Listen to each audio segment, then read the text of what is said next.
Si fonga mātango fie o le si fonga masani o le tātou au whai pese a le tautai ai finest. Ia amata mea mamua awina le tātou purukala me le nei fo ia fia me so fia ma. Ia wana I vivi inga fo I le ngata o pese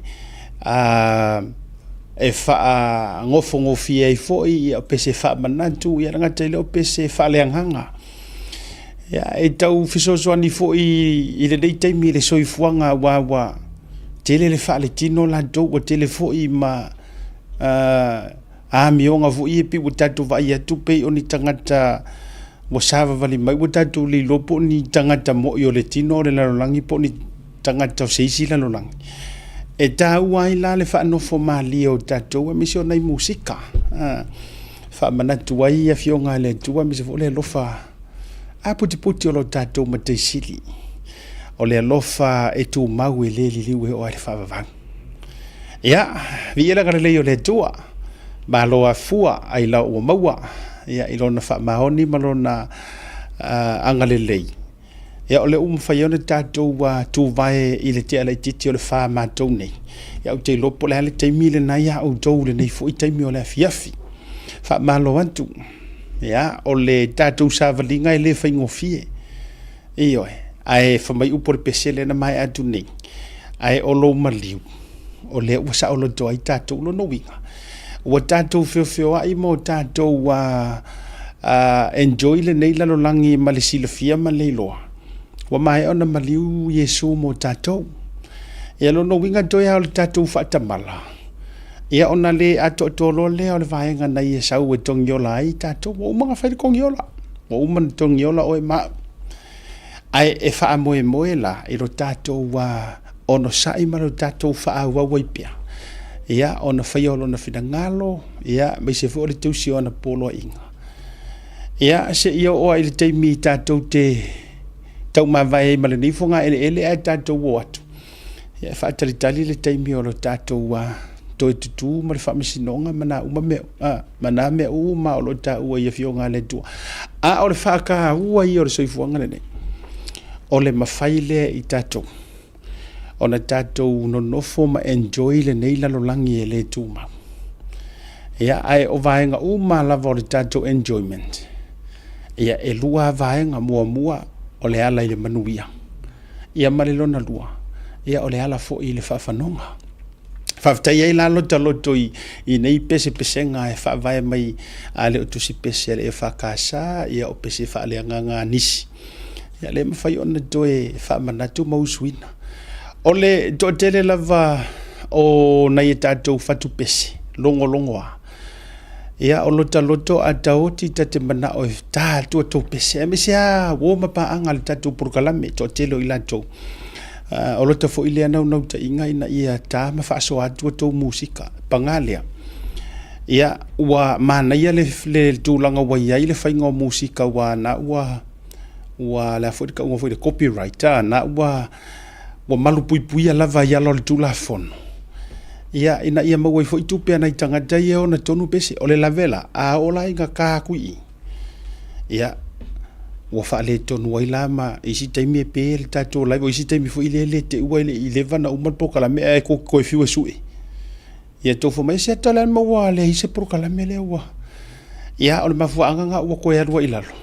Ia o tātou pese fo i e copyright. Ia ua manantua ia o le a tātou walualua ia i kamai ia pu e ia. I kava ia. Ia se i toi atua le au fai pese a le tātou team. Ia ona toi se so fo ile ona inisi o fatunga. Ia e fa popo inisi o pese ia wa amatai tātou programe. Fa malo atu. O a meile nei yaso. O a meile usava linga. O a meile. Tau te sila fia. Si fia tula utala. E le mawhainga i loa se maa losi o sou tō langa whaaleanganga. Pe a le aingi mea e ruki ai oe. A le tala noa nisi a oe. A le whaia ngisi o ukala. A e le ui vangu o le haka o le oki. E le eiso ka ua. E le ka ua kele la oe le soifuanga ngai. Yes. Aua tātou te nau tātou te fia pa i le whaola i le ola e whavavau. Ai ke musu ma e fefe ma e pala ai e ke ui le vangu o le aka o le oki. e le whape ngale o langa kerisiango. O lau whamalosi le vatu le amatanga por kalami. Nei teimi ma nei vai tau o tau sira silatu. I le tau whaisalu i mai a mai se fo i ore upu makala whaonga mai e ki Apollo lea ma ia matalie matahen mai ai tua mai sila wa levanga leanga mai o la tau loto. Let me make this straight and set the record straight. O le ola e whavavau. E ke le sa varivali e ma eva lau whau maru. E iwi. E le aiso ka ua i le olanga, e le aiso e le se mea le lei ma se ka ua oe. Pe a wha pea te wha mata nana ma e wha pala ai ke ua whai mai e se si au kala. You're no good. Ioi. E wiga na la te wha matalanga. E ua whai atu. Se oha ua. O ke le popole po a kala e whai mai. Whai mai lea pau ale mea. Auanga i pa ia se mata. O lona whaata ua lena. A o whaafitauli.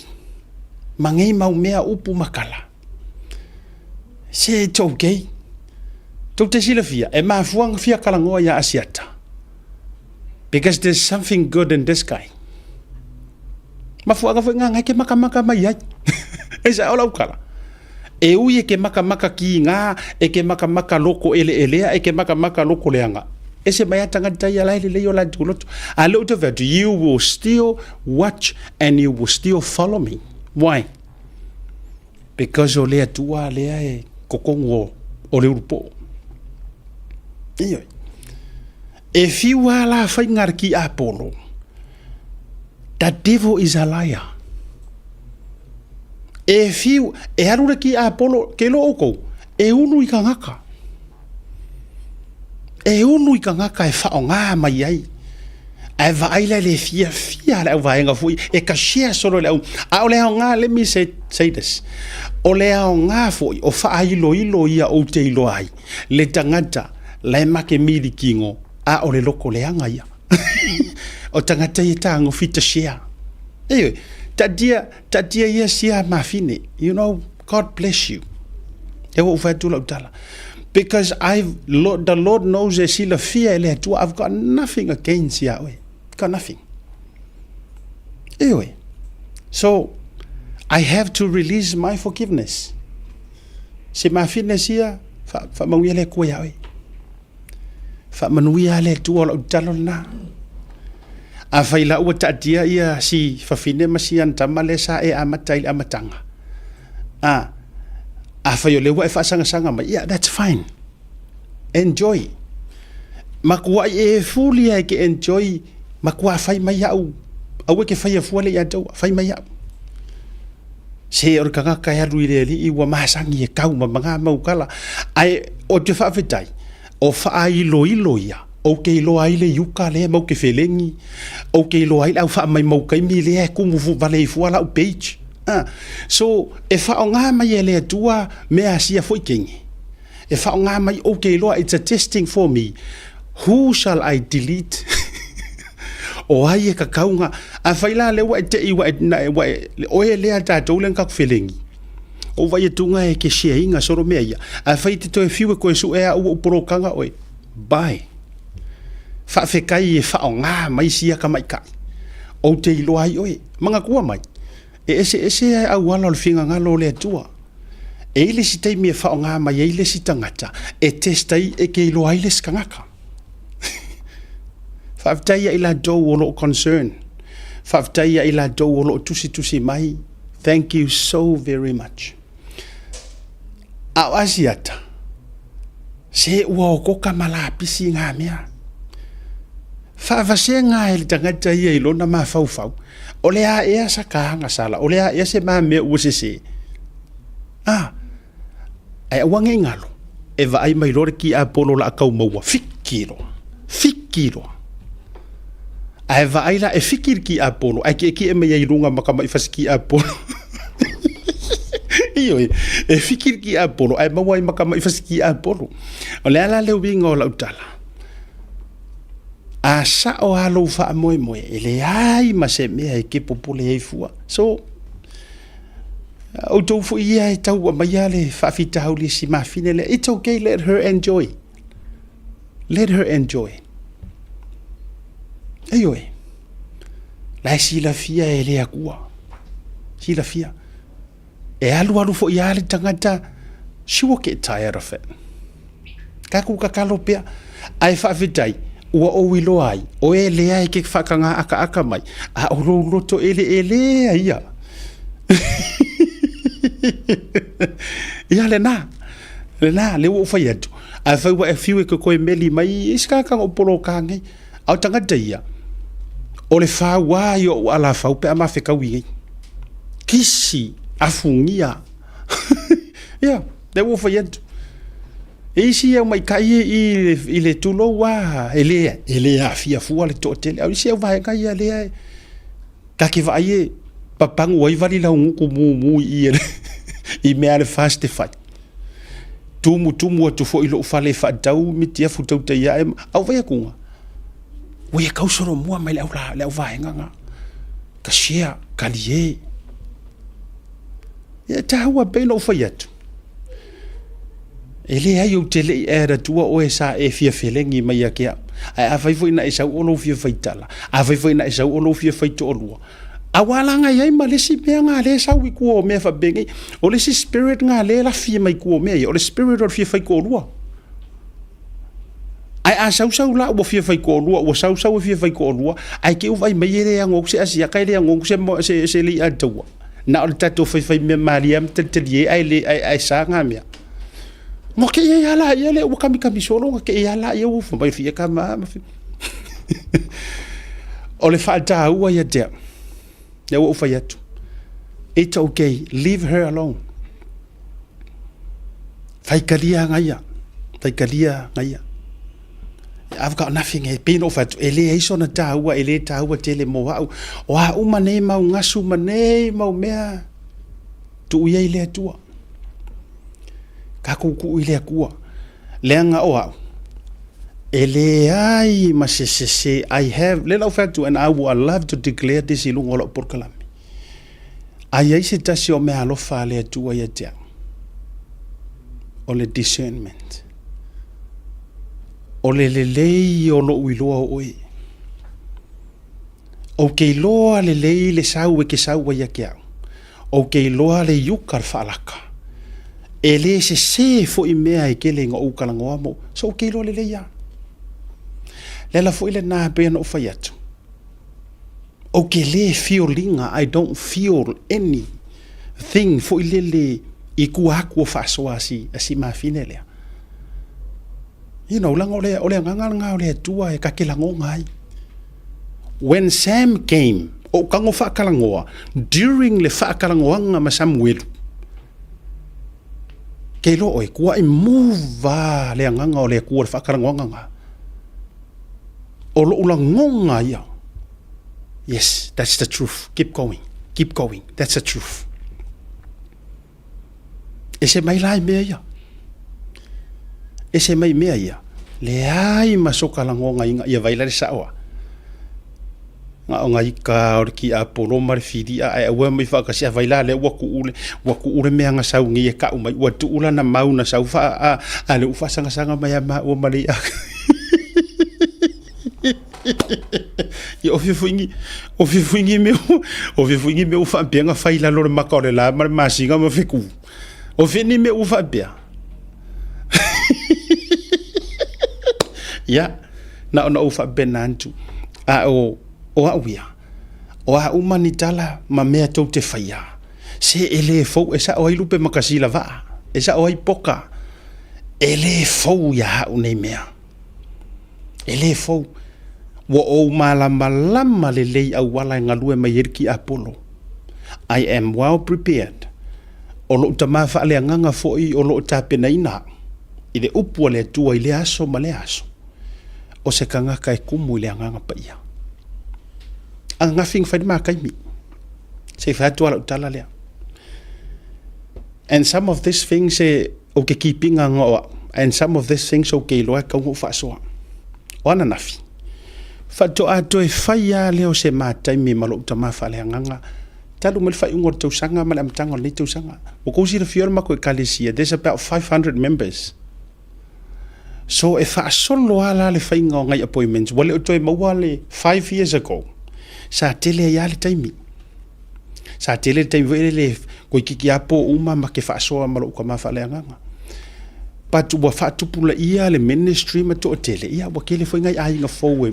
E mo mia foi la ko o le winga lau te fai atuai va ai la tato o le ata mai ese and I thank God ile musunga nga ku ele atua le fai au ya waita eu fa so ko nga fai le mako kai mia ngafi tar suma afos fulu le tai au nafi fa so longo matu appointment o le winga fa matalang fa ko a ko e mauale o se kai mia ko e au kalu fo ia le fai au ma tala no mai a mese na fair fi au proclame o upu ia nga fa ma fai waitanga ngafi a le wa sau sa o ia nga lue ngarki a polo ngi mai upu se fai au asiata awane e distract me atangata focus le lei oi ile fa singo manga nga raise ile atua le proclame ma whaakulai oi, e ke whisoa soangi I le whainga malo ua kulai mai. E whaailoa le kele o mea I le o sirafia ka ngaka. Keep focusing o il mea ngā. Aua e te afe fua I tangata, ma aua e te tū fua I tangata tau vala au mai aki oi. Leanga e ke le au sia ai le mea o leke ngau iai. Ma alfa mo ngau le tua fa ngai kau ka ya lona lua vai nga na fa mafa mai el fai au anga ngafi asiata se o kali fa le nga awanga ingalo so se kai mi ai sa wa inga ma fai ai upu ya ki oi ole asili fo yo nga le anga upu fai me ya ke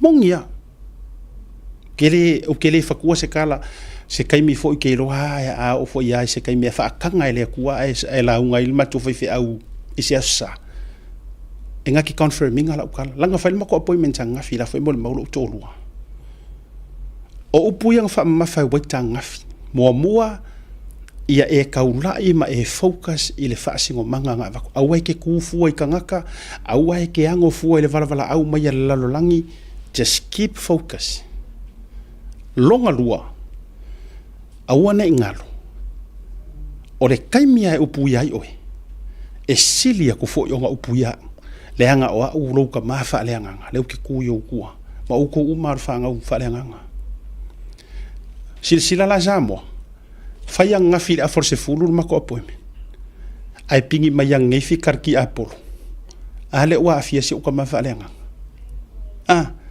al tau sila fia valo ia le le ka nga ka o le akua sila fia le le ai awa ko ke popoli awa tatu te popoli a fai o le anga sila fia a fai o le anga sila fia e waita malangonga fai fe au o le akupu le ala nga la nga wona wa ngafi va vai o ka fa sala o ke sawa ka ukingo ai yangi me ka ula pela pe ai fo ila u fa ka ukainga ma me umor por kala me mangi vainga e a o e a ai e fa kongu e fa poko fo i fai fe au wa ule upu are ku e le ku fa winga la fo ila lena wa la yo no o fia nge fia ke lo ainga ko expect o mau ke sa uloa makua i o fa ka ma ka pi o fe ko ainga fa kikiri no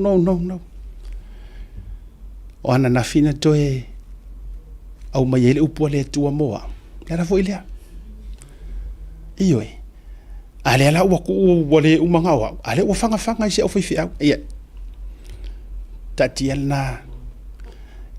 la si le fia nga pre war na ia wan nafi ale wa tupu nei ia ka ki ile akua e ta o tola vai le tua ia le na vaenga ai e ile taimi ele te tawaina tatou kolosia le lainga ele ka kaunga ku kolosia ia ole tala fo ile na te fai atu le nei vaenga o le fiafi o ko fo ile ko ke ka sheinga ngai mea pe yo no fai atu a fai ko ke si la fia le fa maoni o le tua me se fo yo le tato no ta inga ia ka ko kau i mangur ka ko por kalame manisi o me te tele o lo fa te tali mai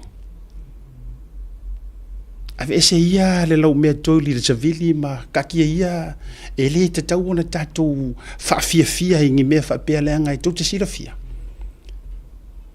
e ia se tangata i lalo le la e karangoa ia fionga le akua ai fa uma mai fai upu pa palau vale masai sai ngingi i mai kamali anga kangaka now o ai se kangaka ai fa penga ai fa mai o se kangaka o lo fa ngai le tua e fa ngai le akua kangaka e ka ulonga suafa o le laungutu e fa manui ai o le laungutu fo ile to fa salai se ivanga na le tangata ua matua fa le tonu na mafofa ele awa la le finga ngalo le tua ini tangata e pala lau vale malau vale ne ai si vanga ngala e se ka ko loku le ka ke loku ai ia nga ka ngole o ele ke fia sianga mi mai fa mai o fa ngana mai ele o isole ke ofo ia wangi fa nganga mai ele tua fa nganga mai ela lau vale ma parpal lau vale yeah, na utu fa pena. No, I'm fine. Ele ai ma se me ele o saki ai se mawalunga o tatu por kalame. Ai se vaenga o te fa to ese ai I na yo umatu fa le nganga. When I say matu fa le nganga, not only waita and melody, ya fata and melody. A o he fo I o lo o mawalunga le la tiru mai proklame le nei o lo ta ua I la tau oni matu fa le nganga ya uma mali antawa. O lo kapua I mai o matu faiva me se proklame. Ma o tau uma lava e alo lo fa moni nei proklame matu uma lava matu matato. O ko nga lo ka vai ko fa malulu. And for that, o te fa malulu atu. A fai fo I ua si pai se la manga le ngai ko ke sila fia nga mafua nga makawafia o se nau ta inga fo ile le fa pe ai o se vaenga tau te tu fa tasi ai I sa ilingo la mi ko ya au ave ma mea ua ese ile me ua kula mai io so and for that ya fa malulu io e tawa fo ilo tatu langona le le le taimi o le tua ya ua ka ko ilo fo ya ele ai tu bea sia mafine o le tangata lelei ioe o le tangata ia na faia ele tua kaunga lelei a o spirit o anganga ia e whaaleanga inga kako kamalanga lea e makua mafia fia ki miningi a orka ngaka elelei kako ka kalo ai fo e morko fingi iyo te talo moia o afo ia usau noanga o a umau upu wa ela lafo mai ia manama umea wa e folo mai mono tau fa mata mai o a ua tele tua whawhine o a ua kumu i kua whawhine o le fo e kumu i ngei la fo la ngai fa ngofia ia uno mala malama ai ngai ele te tauna fa tau ta fa pena iyo ia lo winga la na le no te faiatu ia it's okay enjoy o ia ma eva pule o ia fa pea o le tau tai ia le la e sa mai ai fu ile e manga ia ngai ke le ia au vai nga fu ile loko ele mai ia ko maka ia then use yes please use my name to do your followers le wo ala winga ku tau pe lo wingoa mai tango i fa leanga se ia fa fonga le langi la utatalo e vatu mo ia nga pule me ale o le ku ia ewe wangi ingalu langa o le fa merkus pa ia ai se me ke manga o ai se me ki nga ia e ka wi le ku wala nge e fa pe fa umi la tau fa leanga ma me uma ele o ki nga le mu welo taloto mo ka kuri vai ai le ku ale fa so ala ka karo lo fa o ila utala masani ana fa yatu ka alo mai ama ka alo mai ai o kuri vai le ku mo ka ngi le ku maka wai oi oi ai ha oi ke u anga pongi ro mo ka karo maka u ro mo oi le ku se ia lo fa mai fa se fufu anga ya oi le anga ua fai o mfa ki nga ai fa manuia bon le temi fa manuia le tu ia te oi ya te lo fo i tato uma ai mai se ai o wo ma pa anga mai al tato por kala mele ni fa pa wa loi fa amuta loi makilia ese atu ai mai ya le mata o posia ma fine please le wo fa ya tu ma o te toi fa ya tu pe leave her alone. I'm all good. I have released my forgiveness. Fa manguia le tua ya oi. E o fa manguia le ko ya oi. Wa umanga me wa fa mai ya. Lord bless you. Ioi. Ya. Orenga. Ha mole la a wati toi e te toi la fo mai fuangi si mau mea ma kulanga uma. Ai o ala le tu la fono. Ya ele aula ya ila utala.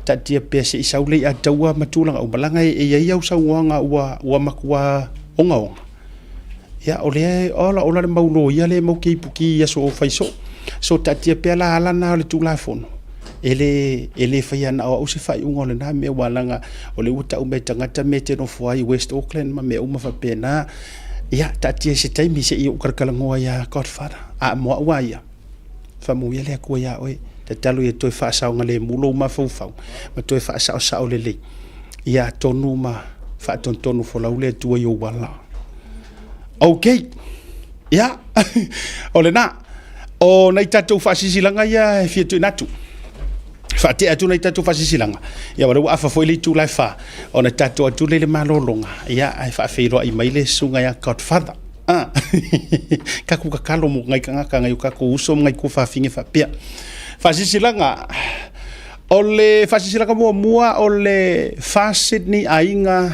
i Campbelltown New South Wales toi te talo atu male nganga fa alo tele i sui le si tala uma ole tatou mafutanga ina ia tatou awai i tatou fono tanga ole afa tau nuina i le aso fa tau nuina lea i lo tatou malae masani ole hola le pefia Hall ile tasi o lima Lindsay Street Campbelltown o le aso e fa tau ina yo le suma lima February lua fenu suma le no ile afa o le lima ile fiafi mana tua mai tatou la fonga sfuru tala fa afetai tai fono suluape niko suluape mai se fo i o le songa le faila utusi i meleta a luni to e fa mai to e mai alfa silanga le fa mole afetai o le to atu o le tatou fono tanga fa mole masani e faia i le tatou Pefia Hall tasi o lima Lindsay Street. Asa suma lima o Februari. I le afa o le lima, i le afiafi. Mo le fast a inga Sydney Campbelltown, New South Wales. O le isi whaasisilanga e fia awinatu. I lewa ma le whaaloalo e whaasilisila atu i le paia ma le mamalu o le mafutanga le tatu a inga fast i Queenselani. O le awhaia le tatu forutanga i le aso sanei, aso valu o le masina lona lua lua whelu sumreono. O le taimi o le tau le lima nga il fitu i le afiafino whanga i whaiai Woodridge Catholic Hall. E fia tala no aima ta upu ta ua na saunoa mai ai le fionga le pale mia i la mato ufonotanga. Telefoni ia na utu na tulunga o fatu lutasi fatasi di maiva di marima fatai o le fionga di cheche fono tapuala ia male laulau. Ia marisita tu fasile silanga. Ta ua le nei.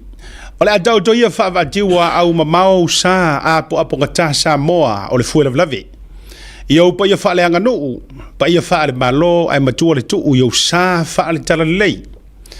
Ai fia whaasiri silantu i suli uma o le suafa leulu soo e tupunga mai ia leulu soo whaai vivi maisi.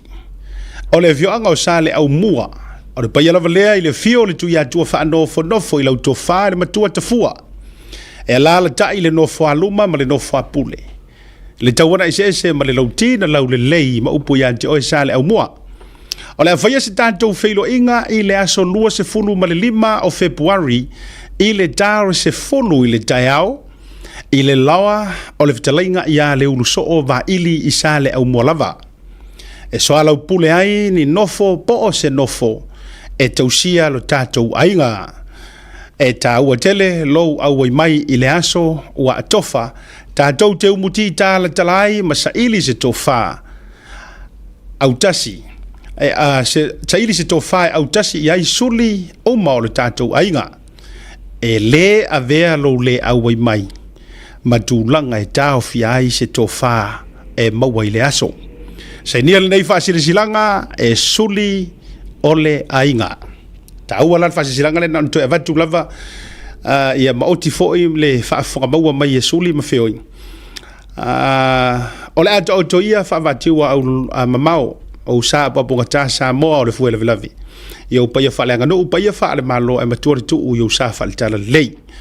Ai fia whaasirisilantu i suli oma o le suafa le urusoo e tupunga mai ia le urusoo whaai vivi maisi. Ta ua la le vaenga lea. O le afioanga o sa le au mua. Ia o le paia wale fio le tia tua wha nofo nofo. Ia le tofa i le matua ia tafua e la le taia i le nofo aluma ia mesi fono nofo apule.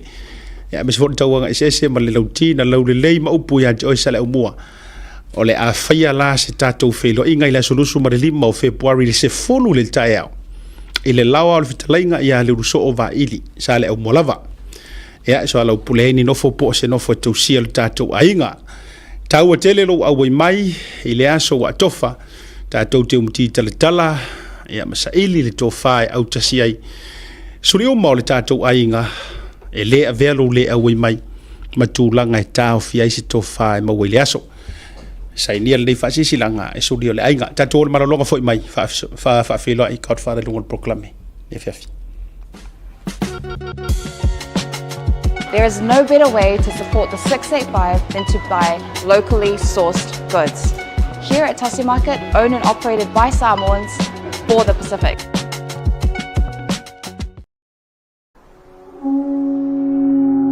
SMI Hardware is proud to be Samoa's leading provider of high-quality steel, metal and roofing solutions.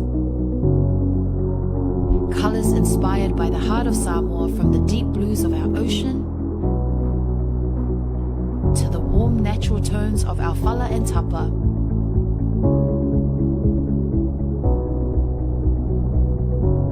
To the vibrant greens of our island plants. With over 12 colours to choose from, you can find the perfect look to complement your home, business or community project.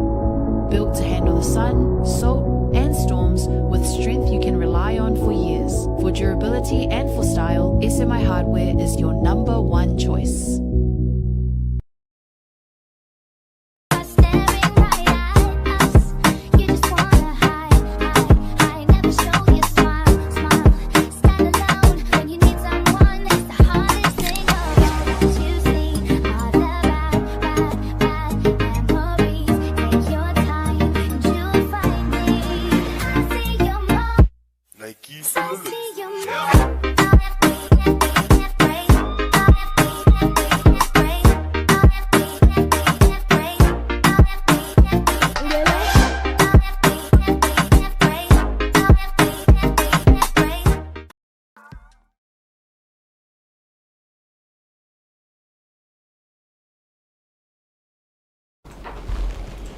Tebolo watile ua joe se fulu male 5 minute on dalo le tula 5 ya tal 5 ya tato wafe se I ya isi tato malo fatal talanoina yo stasi fo io tato company lago sua folu o tato prokalame ya mo le sfrua su 5 minute o le devanga o le futu fia fa feilo ai godfather le atawa ya o le tamao le lalolangi atoa o loo feolai ia i le vanga o le firu on tatou programi ma no se fo manuia GF Karafa asiak kai mo ngi fo ia o ka felo ai ko kia mo ka mara pa ko ia ai le fai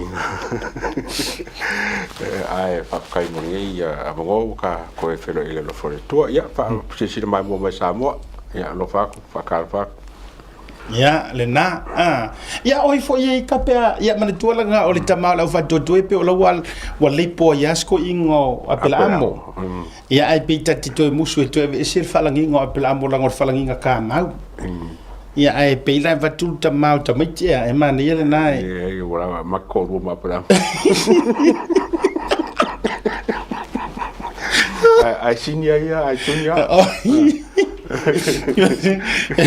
e kai beia le fa wa ngo le aka ho ile leo le aka Hercules e se Hercules mo e se le Hercules le wa so o mai o sa onga nga ia na ku sa hai chief ia para mo mai ngo fo mai lunga ra ia o ia o kamar fa ko wa le levo vo le ngome le a pe fa pia tama a pe fa pia tama o le au fa moi Malanga si kiri o maka awa le ngai de ka wa ka o ko rua ma plamo le ke level 4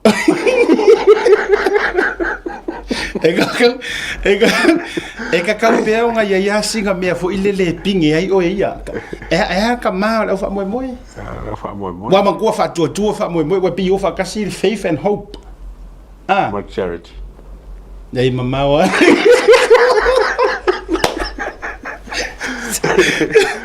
mama wala ya langa ile mo fa vela langa ima le love bye faith hope charity and love si su la po ia vede si lua io ka ilo la ia le vai pa kuranga le ya le wa ro nga wa ro kinga inga apple charity and love ia langa ma man to ile mo fa ia tau pena even or just tama o fa mo ia o le fa mai si pe manga ia le va tol tama o le lalolangi le ai se le danga o kumula langi ka ka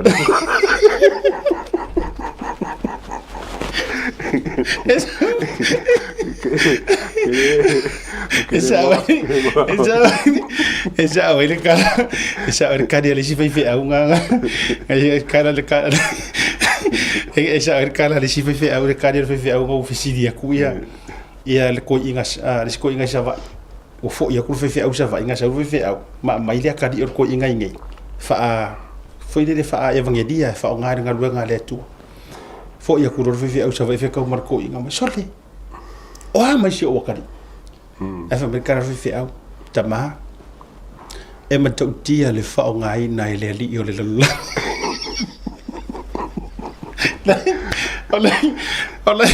Oleh fa mo merko inga fa nga inga nga mai tama e ma ka ukia le fa nga inga le li or ngi la o lo lan ma fu nga ki le fia ka ma yo le la le nga bo tum e ai pe o lo misi e pe o lo misi o nga le ke ro fo ai ka mo sa fi fa pe nga ai ka no sa ko ya mo le ko ma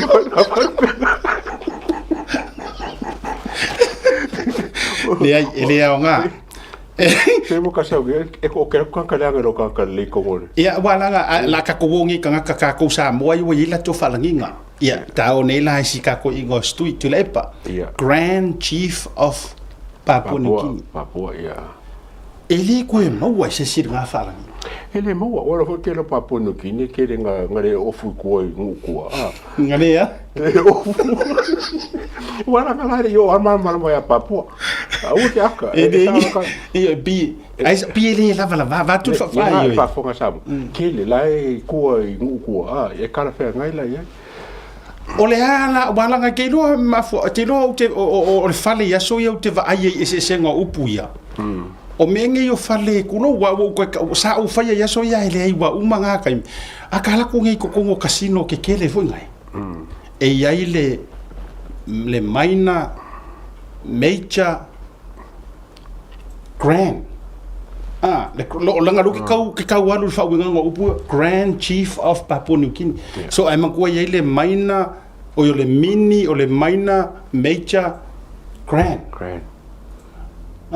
o ngai ke le la ka malo o I Papua ke le ai makau fo yo American minen ka ko fo makamaka me pe e me ka jackpot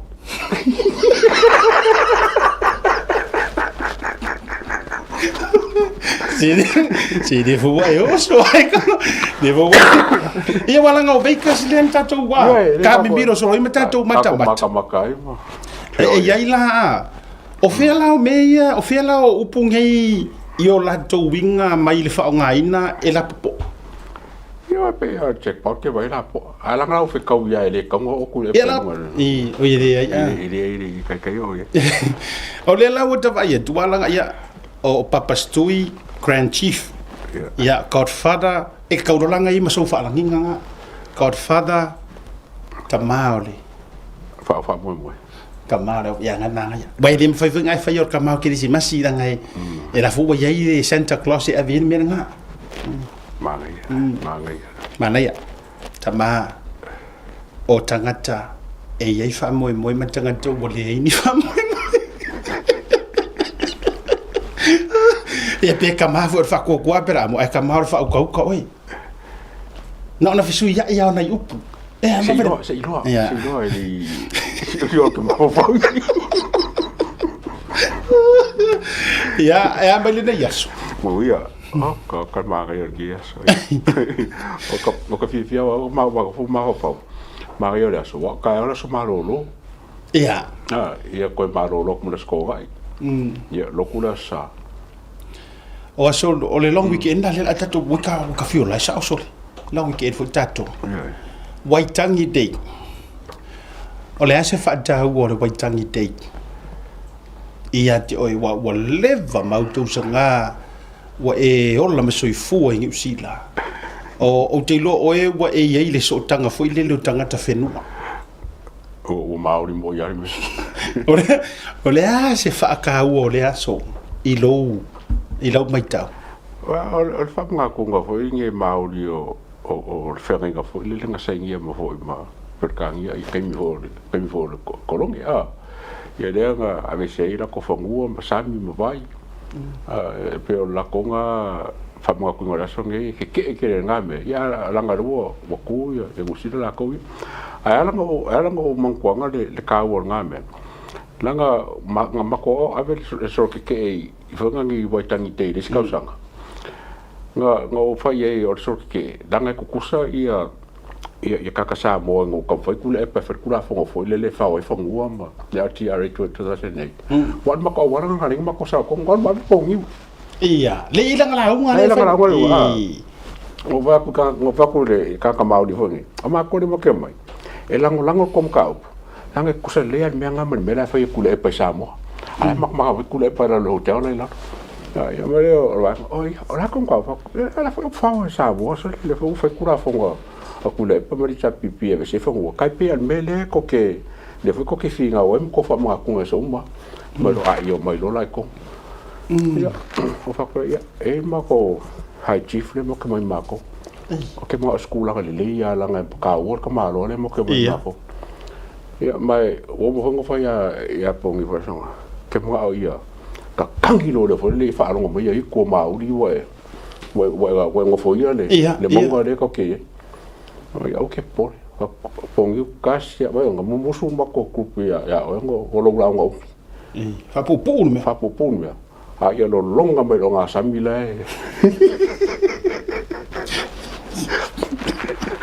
mo fa pu ia le fainga la ka fai avol me to ino so le nga a pongi wa kula ngo piso pa mo pe si uleo fo le ka kangile alu le alu ma o le lo me mana tu o man si angana mo me o tapa tonga e pau e pusta I lo leo. Ya kami ngari kango ka ko. Ka ko ngai la ka mo ngai la kango.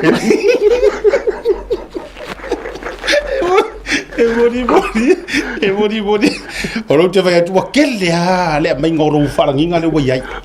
O le fa mai ia nisi o le tama o le fa perpale. Oi ya mai. Ai fa mai isi o le tama o le fau tua. E mai yo. Mare koru la le mai kama umaya. Le o pikia mare koru le o le tama o le fa perpale. O le tama o le au fau tua. Ma le tama mo e ua maliliu te tolua. Kolua ka mai le ua mai. A veces me murmura.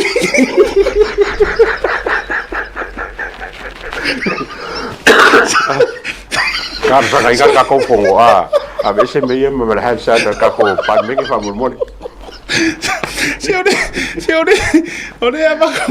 Ole vai faranginga Oscar vai faranginga e koru ko inga. Se firi dai vai. Fai le se kalafi Oscar la ave runga le ngor ka ko por kalame I'm sorry or por kalame or ka ko por kalame fakas vai ele fa pa ka yo mo ka ngai so fai ora vai ngale ele me fai ngo fai fa maruru ko sui ele me fai ngo over ele me fai ngo fai fa unga ole a pasia ku le voter ka ko ar ka ko ofia ole la uma fai ko Oscar kalafi e ke ti kala oi o sua fangi ko tama ole fa perpale tama o le fautua ma le tama mo e ua maliliu taitolu avera ngai anu pe maksila avera ngai anu pe maksila pe kau ye le ya ma pe maksila le yo le la for vai kele la e fai mer or ko paro ka fa ri dilu Ole pan, por cá com paroca, or fa lilo. O fole si rua, o la si rua. Tama ole fa perpale. Tama ole fau tua. Male tama o e o mali. Ia pe fa fingo foi. Tama o fa fine o mali te to. Le la ula kama fingira mali. Avela nga ya fe maxila. Yo le ka ko konga. Ya a ver kama fa perpale. Si ka so vui. La vianga aviang perkamaro kau kerkas. Ku ya. Ala ole shime. Ala ole shime. Kama la ole fau tua fa perpale mai tinau marliu te tolu. Ya fonge ya kule pa fa kai suo kama la fa kokua. Ya fau tua. Ya lo mongo so tu lai pa fa tai suo. O oil te mal au. Se le ia go foka wieri na ro. O fai. Lai mana tu mai la wo fionga. Ai sui mamano. Wa fa on checkpoint. Mana tu mai o me ia ele fai mai I so fina ngano. O le wo fai tu le tala le ta yo mota, ma le pulo le mota. O le ave fai merka ku paroka. Ia ke mo ko fo or kai mo ka or sa o ai.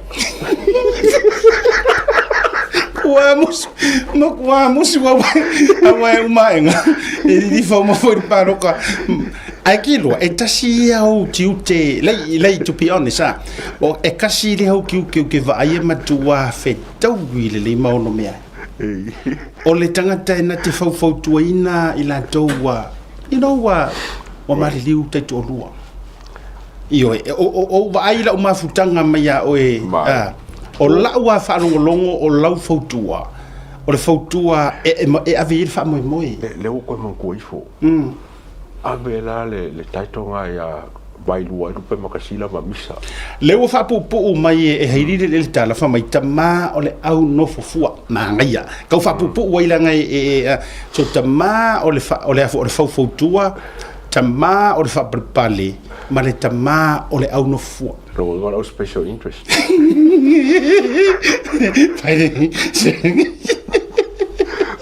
the special interest in Europa Relief Society so de vedi sama ya le tatia tu pe uma farka ko paroka e tauna uma ele tatu por kalame ya wa seki ka ko e tauna uma ele tatu por kalame wa fa mautu mai po le ale usa o ka fada tu mau ai olona fa alanginga fa samo sorry. Oscar, mga miya foi mo sa iyo ba ko wala ko yung kasi pisa mo mala ka mga pa la fa mo me ma ya fa ya foi mo sa makolo ya ole tato no le tula lima tato tu marolonga a foi man se tato wa fesi fatala noa si tu fine le ole sa lungo proclame o se tasino tato company fala wilo lungo proclame nei va ya so fo o ta o le cover show o le company insure ya insure o le soifua ma le ola ia manisi o vaenga whapena o le a whaalau tele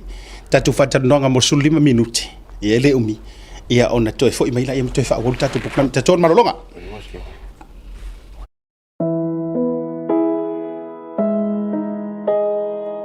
O le Os Pacific Funerals na whaawai le tasi le awhi iwa se lau i o wha i Sydney wha mawina o le lua i au unanga o le whale maliwa sa mua mal Pasifika o whaawai i Australia. O lea ma u mia sa o loto e tama whanau la wa Samoa. Ua silia ma le tolu sultau sanga o lana tautua wha mama a venga mo tātou tangata. Ua tele leanga waa il wha fuaina o le au unanga ma ua matua fo ile i loa le tautua. Mātou te mawhai lava o na mātou malanga atu i maota malawa e so se taimi e whaatala noa ina mta upu uma i ta pena i eil whai ngā malanga mo le ua wala au i eili atua. E ave se a eili atua tu vale mane le mautonu a inga whaanoa noa e le a whaina po le hali taimi. E tā ua i mātou o tātou tūmanga no ua malu ma o lana anawa tau ave lava lea. Dignity of traditions is our service. E tau tua le lua sulfai tu la ili fitu a solva yaso, mātou te ngālu lua e tu samfina ngalo mana onga o a inga, ai leo so mātou manao. Mo le fia malama atili o na sila mwhai tau malama le ili mātou tu lau whamtalanga le website www.ospacificfunerals.com.au po le telefongi le tutongia, tasi tolu se lau, valu ono, fitu o, le national, o lua fitu lua, fitu wha valu tolu. O le mātou telefoni fia viai, o whaari mo o, tolu tasi wha, iwa lua. Ma fesili mo rata maitai pule, na omi ma sina mua. Mana tua nei le tau tua le Os Pacific Funerals Australia, lo whale maliwe le mo moe, ai tau tua ina oe le alofa ma le wha maa avenga.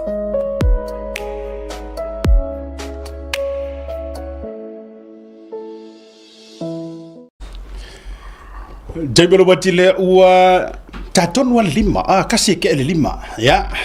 Toi whawhele atul i le taliu mai o le tātou por kalame e ne vanga na fiafi ai o so mai lo ilunga makamasei a talo fatu ia maunti alose ia ele alfa o ku per kala lo se le fi mai e maunki si mo ka ko le liu ko le ia fi fai lo atu o le uma wale matou wa no mala fine ia hana lolo sitiveni mai le company ale cover show pe no tau fai lo atu o le tasine nei o tātou wa company ua mawhai o na whaalawilo i luna o le tātou proklame.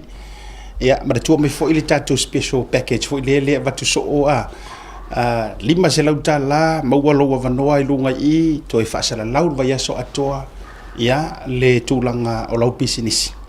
Ia, o te whiwhia whailo atu. O le ua totono le tātou studio, ia, le awhawhine, tala vou o ia, o le alo Samoa.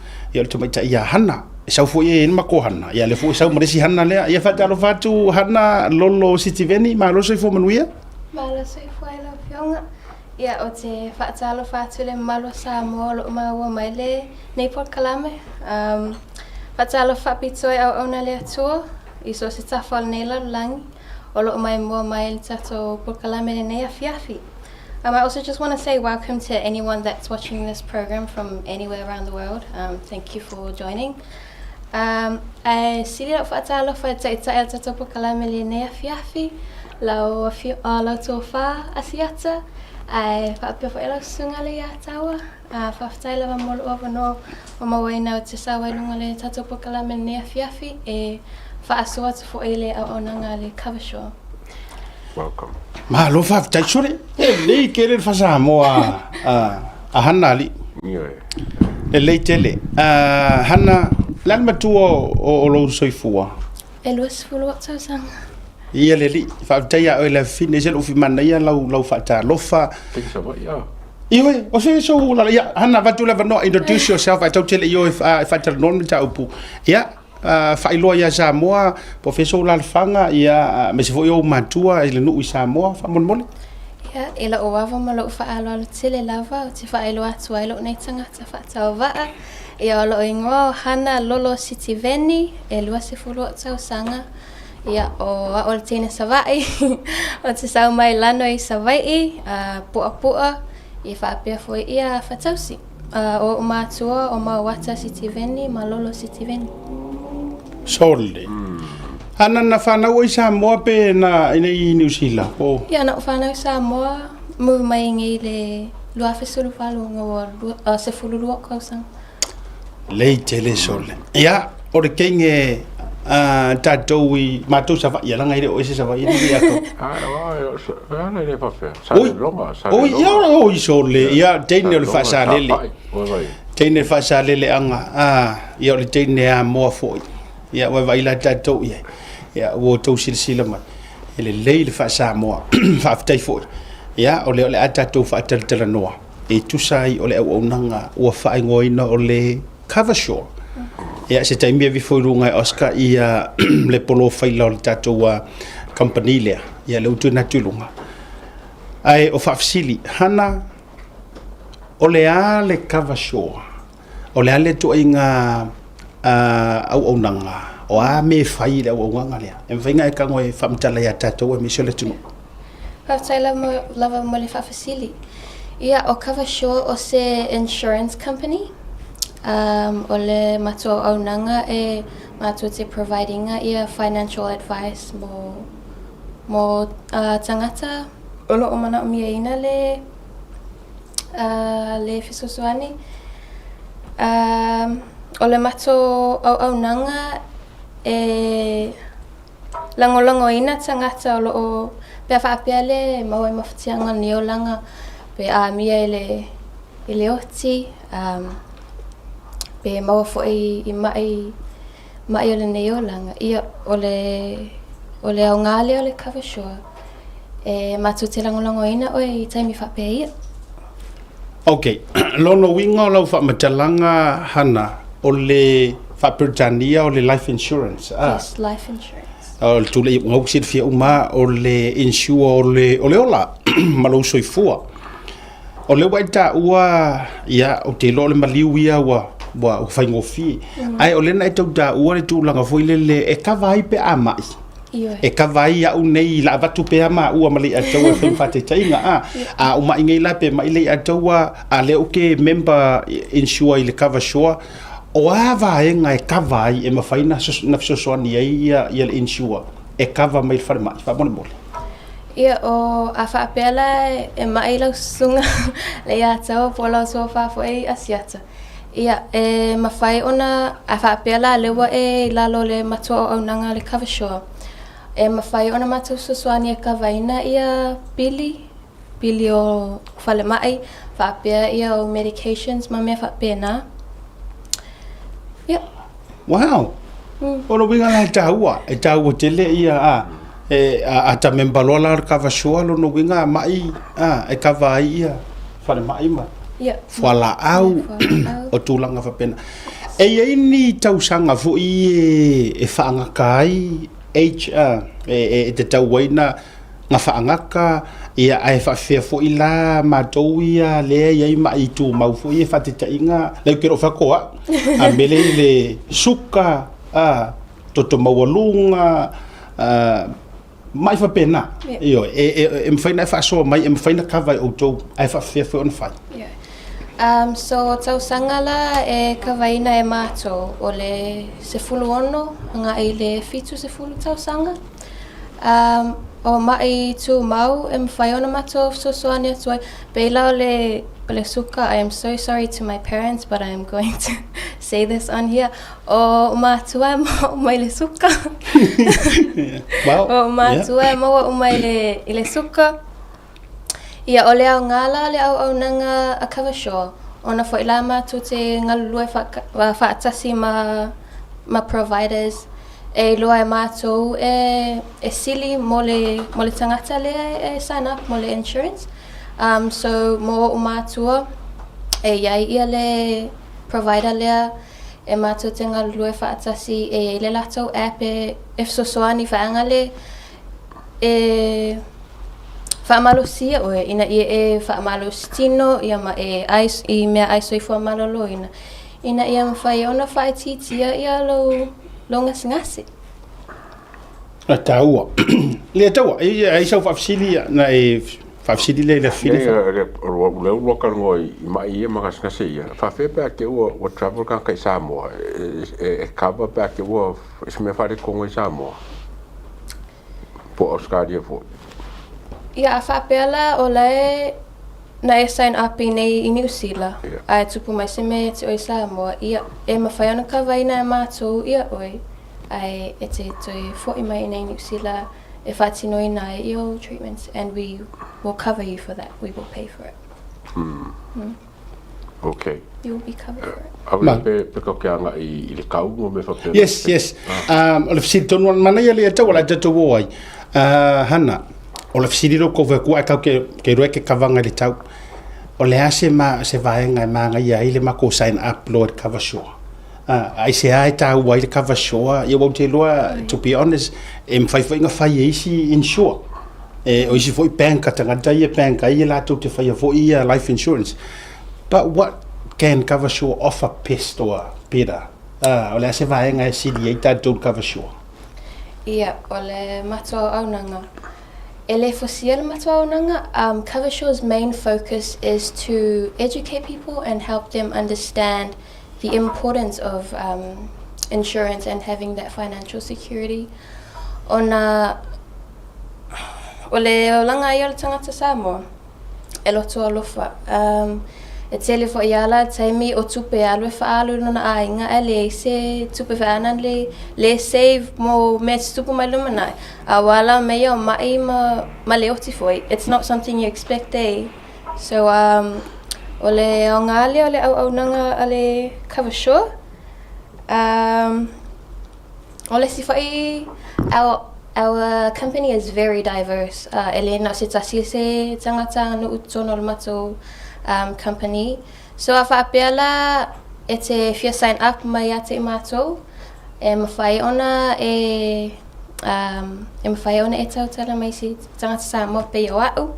We also have Tongans, we have heaps of ethnicities in our company, so awhapeo le ngangana Ingilisi le lava, that is something that we can also help you out with. Okay, tato alu nei tato tau. Yes. le ku inga pasenge ka ke sign up pai matulanga fa pena fa mamlama mai ai fa fefo ina so ta ya tu ya mamaru le tunu fa mole. Okay. So o le whainga o mato pe meni ele ai se tau whaana le loa sit in place. But o le whainga e whai lava i le mea ma whai le tangata. So I would say from $15 to $30. Ia o le nā tau pe ta i vai aso, pe ta i dua vai aso, pe ta i maasina foi. Ona o le mato naunauta inga, ina ia iai se cover in place that suits you best. Ma se mea e mawhai ona e affordina.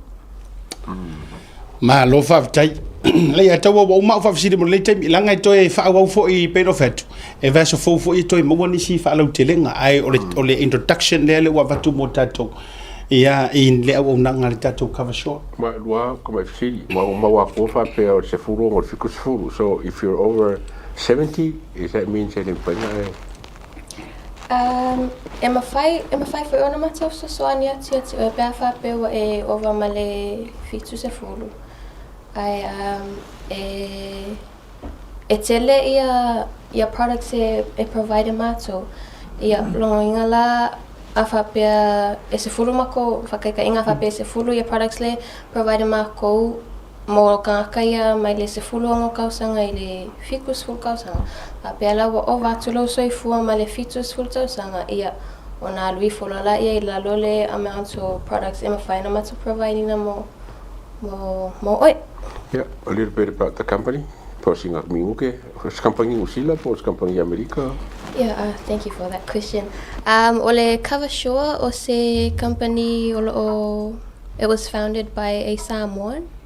Ole ngole o si mato CEO o Jason Venu. So O le melna e alina focus te le mātou I le, our Pacifica communities and our Samoans as well. So, yeah. Malo whawtai, ia o a tai me te talai e fu isi tātou ofisa, ia o le ale numero telefoni, e mwhaina e wha manina mai wha mole hana? Ia, o mātou e te tala mai le iwa le tae au I le valu le afiafi, a whapea o na ewa, a whapea o e whaalongo mai a ua e fia, mana o miala matua au nanga, ia mawhai ona e message mai I la numero pe vili mai, o le o lua lua, tolu lua ono, lima fitu o lua. O le mato ofisa o loo I le Lambie Drive. So yeah, that's where we are. And also, if you sign up right now, we're not going to get you to buy anything from us. We don't sell.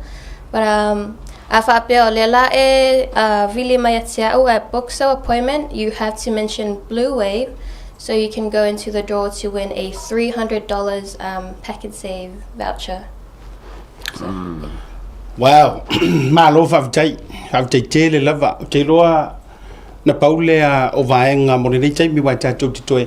O lewa no whai ulea, ia, final words, me se fo sesi vaenga e te whinga ngalo e whai loa. Ia, matu lewa no whai ulea tau tele I tau mawai. A vele nei e wano o te whawtai atu ai lau tō whaasiata, mai sele pūlenga whapea hoi lau susunga le atau a mole nei a wanoa, wa au mai e te o te sawa fo e whaasoa tule matango fio le nei o nanga mo tātou tangata Pasifika, ai mai se lava tātou tangata Samoa ona. I know, and I know you're going to agree with me on this as well, but o tātou tangata Samoa, they're the most, tangata Samoa and Pasifika communities, o lātou ia ele lava le malama I regarding insurance, they're the most uneducated, so at times they're often taken advantage of. E lava ia tangata e whaata watu le insurance, ina ia mawai se o lato benefiti ai whaale tono e tangata le whaata watu ona le lava le malama. So that's why Coversure is really good. Our main focus is just to educate. We don't sell at all. But yeah, thank you so much to everyone that's watching. Whaftai lava mole mai moa mai a whai fo e se upo wasala. Ia, whamangala mai le au ona whaatau waa. O tau mwhai atu lava I se tau mwhainga ina ia malama ai le whaasoa ina tolu tato o le mato company Coversure. Whaftai lava. Mori whamalo mal whaftai tele. Also welcome on board tu sai o le lango sua fo I lungo le tātou por kalame, ia me se fo I o vai aso le neima le vai aso fou. Whaftai tele le whaavanoina fo I o lau taimi Samoa, ia le uko whaafonga mai, e o sau ia le afine ia hana, o le alo e whaasino ia outou Samoa. Ia tautua ma whainga luenga I leo unanga lea. Ia mo le life insurance ia matulanga fo I o kawai oe mai le mai matulanga whapena. O le whaataua, call or text. E isi fesiringa ki ngofo mo e taua le ave ia hana lea. Ia awa o ia fu o le tamaita I Samoa I tautalatu la ngana Samoa. Kwa le lea fa Samoa hana. Ia whaftai tele whamanuia le tua ia te oe. Ia a tatou wo yo whalanginga. Ia o le fionga ia whale na auti. Ia walanga o lena tu e sau ia le fionga ia vuiru o le ta prokalame. Ia ke lo o solitonu a tau matofa. Ia mai atu ia talalupe lele. Ia pa ia ia fio ai sa tuala ia me se foi o lato mapu o alo foi o vasoanga ia tausi le matua ftelai ia malai ulu sa murianga ia le voke va no go kengo popo ia sa tuala foi mo le to mapu ia male launga pola pui o al pule sili malieto fa tele a fa tai foi o matua me se for company alo fa tu le pule ia firo advice fo mo le fiafi Ela tatou malolonga, ai tatou fatou fai a hana, tatou whira I murvais fou a hana, whaptei tele molo no. Tatou malolonga, foi mai, whawau tatou whaasone wangala whiawhi. Talofa lava and welcome to Anava Moana Hotel. Located in the heart of the Vaitele industrial area in Nabia, Anava Moana Hotel is a place where comfort, connection, and genuine Samoan hospitality come together. Whether you are visiting for work, spending time with family, or traveling independently, we are here to make you feel welcome and at home. Our hotel offers a wide selection of spacious and flexible rooms, thoughtfully designed to welcome both family stays and independent travelers. Our single and double rooms feature modern design showers and bathrooms.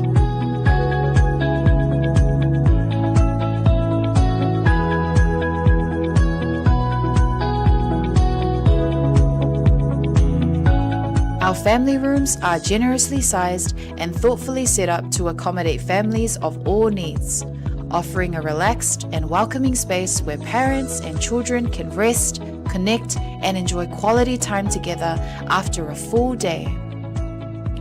Designed with both comfort and practicality in mind, these rooms are ideal for longer stays and family visits.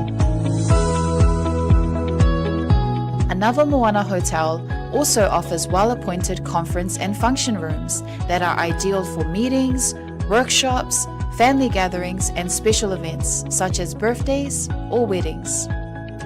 Whatever the occasion, our spaces are prepared with care to support connection, productivity, and celebration. With restaurants and food spots conveniently located nearby, you'll be surrounded by great dining options and warm hospitality throughout your entire stay. Book your stay with us today and receive a special discount when you mention Hana, Asiata, or Martin upon check-in. Visit our website www.onavamoana.com.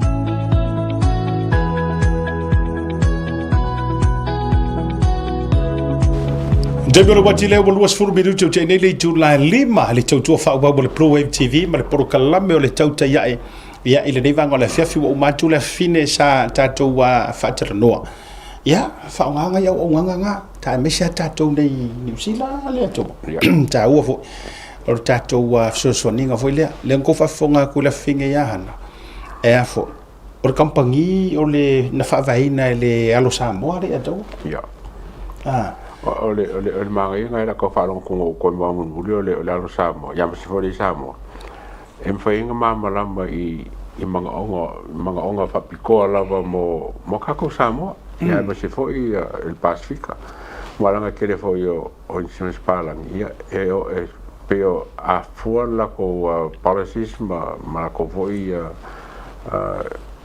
ko ngi me fo palang ia kako fit in ko le vanga ia mai ro ngai Samoa ia lai mali ma ngai kako ia amo ngai insure ka pe lo se fuafe ko fuafe wa palang ia ka ia ka va se la wafe se la uri fuafe se lo se la wafe nga vole ko ka a ko si me nga ka vanga le si fa karanga pe ko mai. Ia, to e vifotasi a Oscar langa leu te va ia to ina tangata lai telene ala to fasili. Ale la va kurungu mela lea. To e vifotasi le best contact number ole na polisita graphic foi le ia. Ia, te lo na. E ile no merale na tu lunga. Vili sao lea. This one. Mana ia le kamaranga nga wa ko de ngumela e ke vili o ngumela vili fua o ngumela ke text o emaili o le isi foi vaenga e ke kango e ka uiai sa e mo fa lo i lunga o le tauta ia e mal Blue TV ona entitle le oe i le sei e te ono manu malo ai i le toru se lauta la back and save voucher. So mo o to malava si o tatou wa au fia i lunga o prokalame le ia i o kofisiri ia e umar ka ko kai e tautali a le la vatu le numero lea vili lo iai ia manula e le numero vili fua na le over se lau tasi rua tasi lori mfa ape manga le vili lo alu ko le to le na e ke vili lo alu ko le to ia le na ton ia fa nga hai tatou wa mo le tele o isi tatou fa fsidi au mai fa mo le tatolu i mata upu fa so mana i mata upu fa wow le atawa o le lava i tau tulta amata mai le maliu si malo le mahalo le sona nafi now o le ke le io tala leads tangata ie meli mai na o fiso ta ia tu fo il matanga wenga o leo wa tali mai la tou o le fo'i e whaanga solo a le tausuesuenga ma se i whaamaoti mai po o le a tonu le mea sa tupu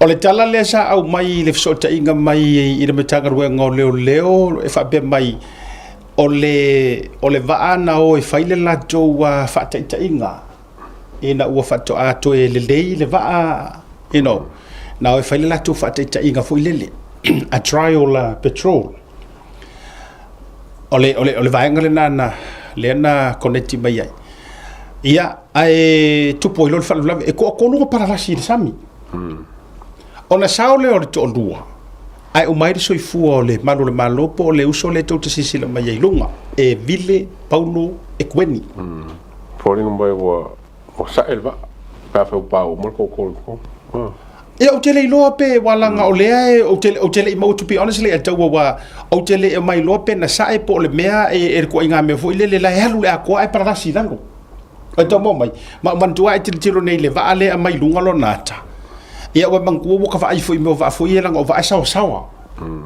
e ia la le tu ai nga me fo ile le wa o tele o mau tino ton pe nga sau se fa makalanga nga pulo nga fa ore va pe sa e po le ali tu langa nei ai pa ule va nga le ta te tau va ai atu e atangia mai na pa la lo o ia so e tau mo o ri ngala le na fa ya tu la tala o le tu langa fo ile le pe nga kuku ikua pito tu orva o so no la io va ai ia o le upo e masangi ka ko ka fiki la lo pa u ia fa to atu tu ma ia le va au ka fele siri o pe mo ba pa u to inga va pa now o le bingo fa metalanga e to tele yo mau ese ia wa ka fa sau ko kon o nisi o mau o le sau fa pe mai wa e moni mo tino la vai le ni o fu la vea o faola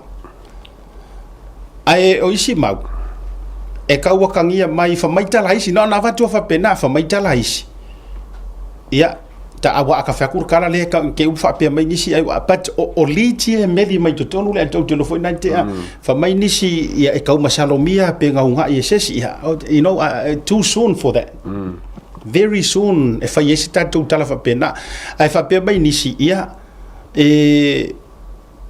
pe ka fa swa va ia wa fatu o nei mau tala e sa puku solo mai kokong ia o kala uma ngai wa uma foi no tango refer relay uma me o official leo se mai ni fa mau nianga pe mo I fa matala ngata le ai around ia nga paulanga o le vai nga leo te vai tu ye e te tau foi na fi so te mai se tasi o ai nga tonu a le sala na mawaina ia le sunga de malo ia e fa fikai ai au sa I armena o le tala le na mai na maua se tasi o ai nga fango ngota ta maiti o la to tonu ana na mawaina ia fato a longo I loa la ia o le fuimu ia al fam talanga le fai mai ia ona watu I loa ia le mau au mai le vai nga le fesa so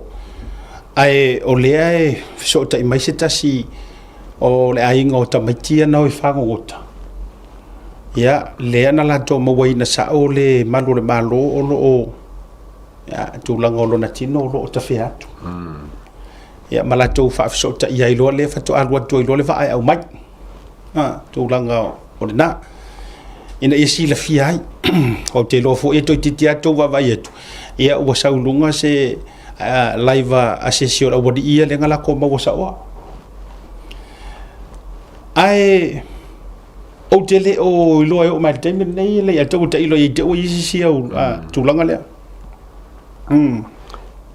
nei pawale kakfa ka pe wala nga pawale mele ke le o ke nga li poki mai ma kai kuso mali poki fa pele ngi ia e nei o fo le pui le la ko pa o se marsa mo sa nga I ofunga ia pe ia skama sia nga mali awa ata to la ile I se fa matalanga le na mai le matanga wengo leo ina ufso ta ia tulta to proclame analela a faila esa o le ia o ke lo ko nga va paula da ka u le ko se sila ko a fa pe nei la e sa o le no e fa se trial o le va e trial le ai o ngi ofu le winga na le fa tu la utala e trial ele ai ni ofu fa aula lona lua e trial le hangor ka officially le officially lo ma fofau e trial mua e o e test nga faingi trial le ngor ka o la si la fia a fai wala to la pata ile atunu o la ko fo I ka ngaka e ka kaunga mua o nga fai ma fa kai o le o ese mai ma me la so a le avele la paka inga ile aku a le ka usuro mua le o e fai ngai trial o le ngor ka lua o ai ga fai al fai unga le ka unga e fai trial ia or ka nga ka nga makwa sa mala mele o bubong ya le ato o le supervising o kamba nga o le fa le kong wa sa or ka le senior ya la ko por sa kingi por se foi fuspa por sa ka nga o make sure there is procedure ka nga o me mo vai ko se vai me molongo fe ko fu o ka nga ka nga checking ali sila because sometimes e fa nga ka voi wo rough kelel sabi if I training yeah nice so I can see that but or fa le kon kele or supervisor lenga vai o lenga I wole o ka nga make sure if I ofo kama okay la fo lenga ka lenga supervising le training lenga ya mana ya tele ma to le taute o langa ole paua le ole so tai kana mau mai fa be mai sa o trial le va o nga pesa le nga le va ma me fa pena ya ula ya o tele lo la pe o no fitau ye le trial fa pe la taimi but e mo ile le la usau noanga a failo wo fa ngai me ka o trial e ka kau longa follow through I protocol so me fa pe ma tulanga te tau ona e o ofu o se vai au ma me fa pena awa e fa ngo fia Samoa o le tau te fa vau fa kasi I hear us out hear me out o le winga le ko fa yaku awa ine fa pe lang o le kau va ko le kau ke ngau uma fia lo ko ngul mele kupu langor ko akele fo isi le wa mata na fai fury ele anga le naitu mama fo pe sia fa mata wa tele me wa lo wa kele me wa lo sia kama le lope ai wa set up o tele o ke o manga o ha fa pe nga mo o ma fo fa me mo you know ese me ka ko ma fo fa mo marmelia ai ave mo ka ko ma fo fa o pule fa kamala mar fa le ango ka ko ma fo mo le melia leanga ele sao mai fo tu loa se ngana mai le fa le tau fa no al fasili ia le ia le faingo so enga leanga or kanga ka leanga ka uliki mai ia le fa metalanga lea na sau ia tia o le tulanga e kau fa swava o le liki mai anga ise kasi o le awari ia ka fiola o toto moment langa e ko adua lenga sa mai pa ula e tau mo mela le atau le winga la na le uti fai tuai I mamau ke le o ka ko ma fau mai si me yes kau ke feel sorry and feel bad ili tangata ele ase si kau ke le lo fai arvesiti ia ka ko kilo o malava po o ama fuanga o ai fa pe ngai o le trial le ai ngi life jacket le ai ngi se vai au o ngi me manga va wala ngai ka kaunga fai ko inga skaidinga awa au lo life ko ai male au e feto ai male ngalu e kaunga o foi punga i lalo e mo mai punga i lalo rescue les kanka ai mana tua mai e le ngi training ala to na o fai o le fa ka inga o le va apo o le leipo o mama okay ya wa menga lo le ka kilo pero si training wa so si training ya ngai ka wilo le weather pengo fa ka kai ba le la o ele skai mire fa ka se va mo si veo mo ke le lai kai leo wo kwa au ba nga le mal ba le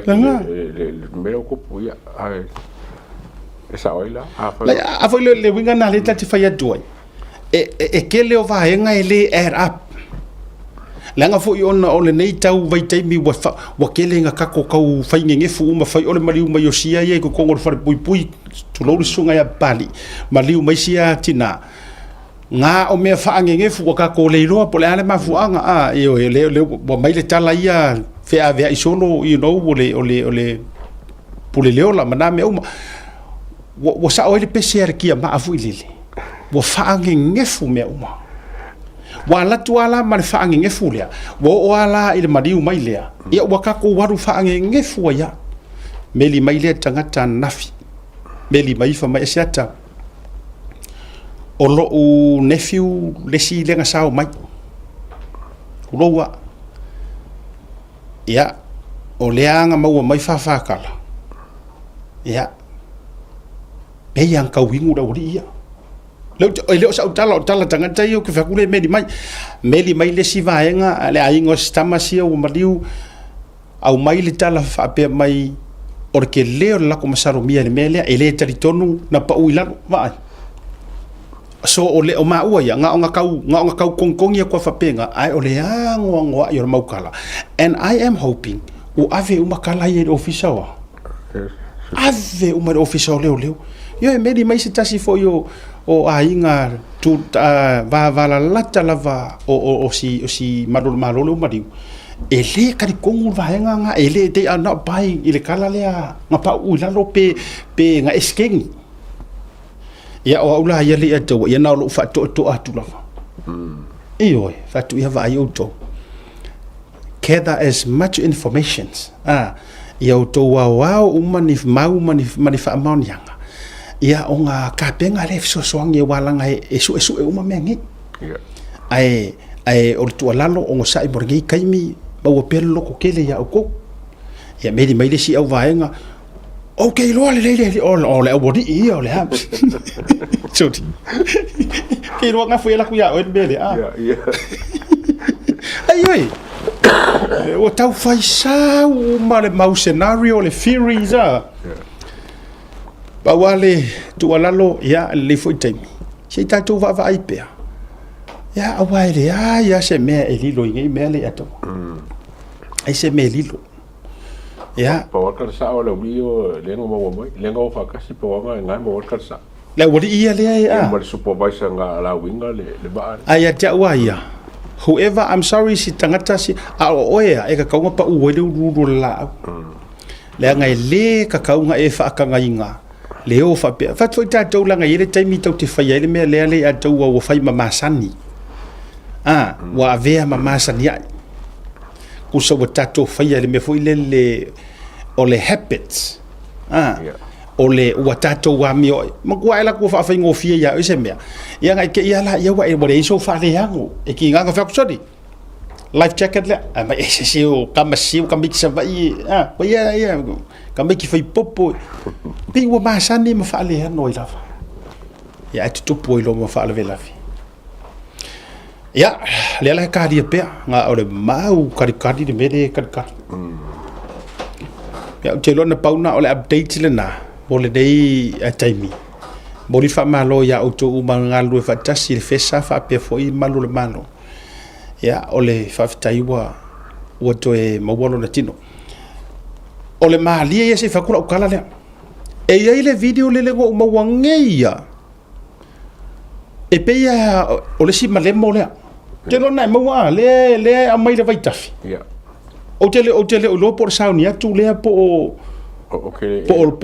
po laudi o vai le video ke le lo po fe le na fe au si mai maltangata e ke se ke lo si le fia le atu wa halu nge ya so uma fau ma fetutu na ilo uma fau le na video il por kalami e na no fai atu soli wa ese ale level le wa yai ka ka pu enga live sa le pu enga nga e le kai nga ngo ka va ai ngo amai a umar nga ko inga fatoi so ke o fo o le ka upload nga le ka so le video o no fo mama o ma fo pele ai le va tu e lunga ai le video na si atali le ai o mi ya ka mi o le la to be confirmed mai po si atali le na o lauri ia la le do ke va ku ganga kai fai mai tailo okay no polo li pe ka sa pa se pe sa o la ngo fa pe o le maliu le ngo lo li o kai lenga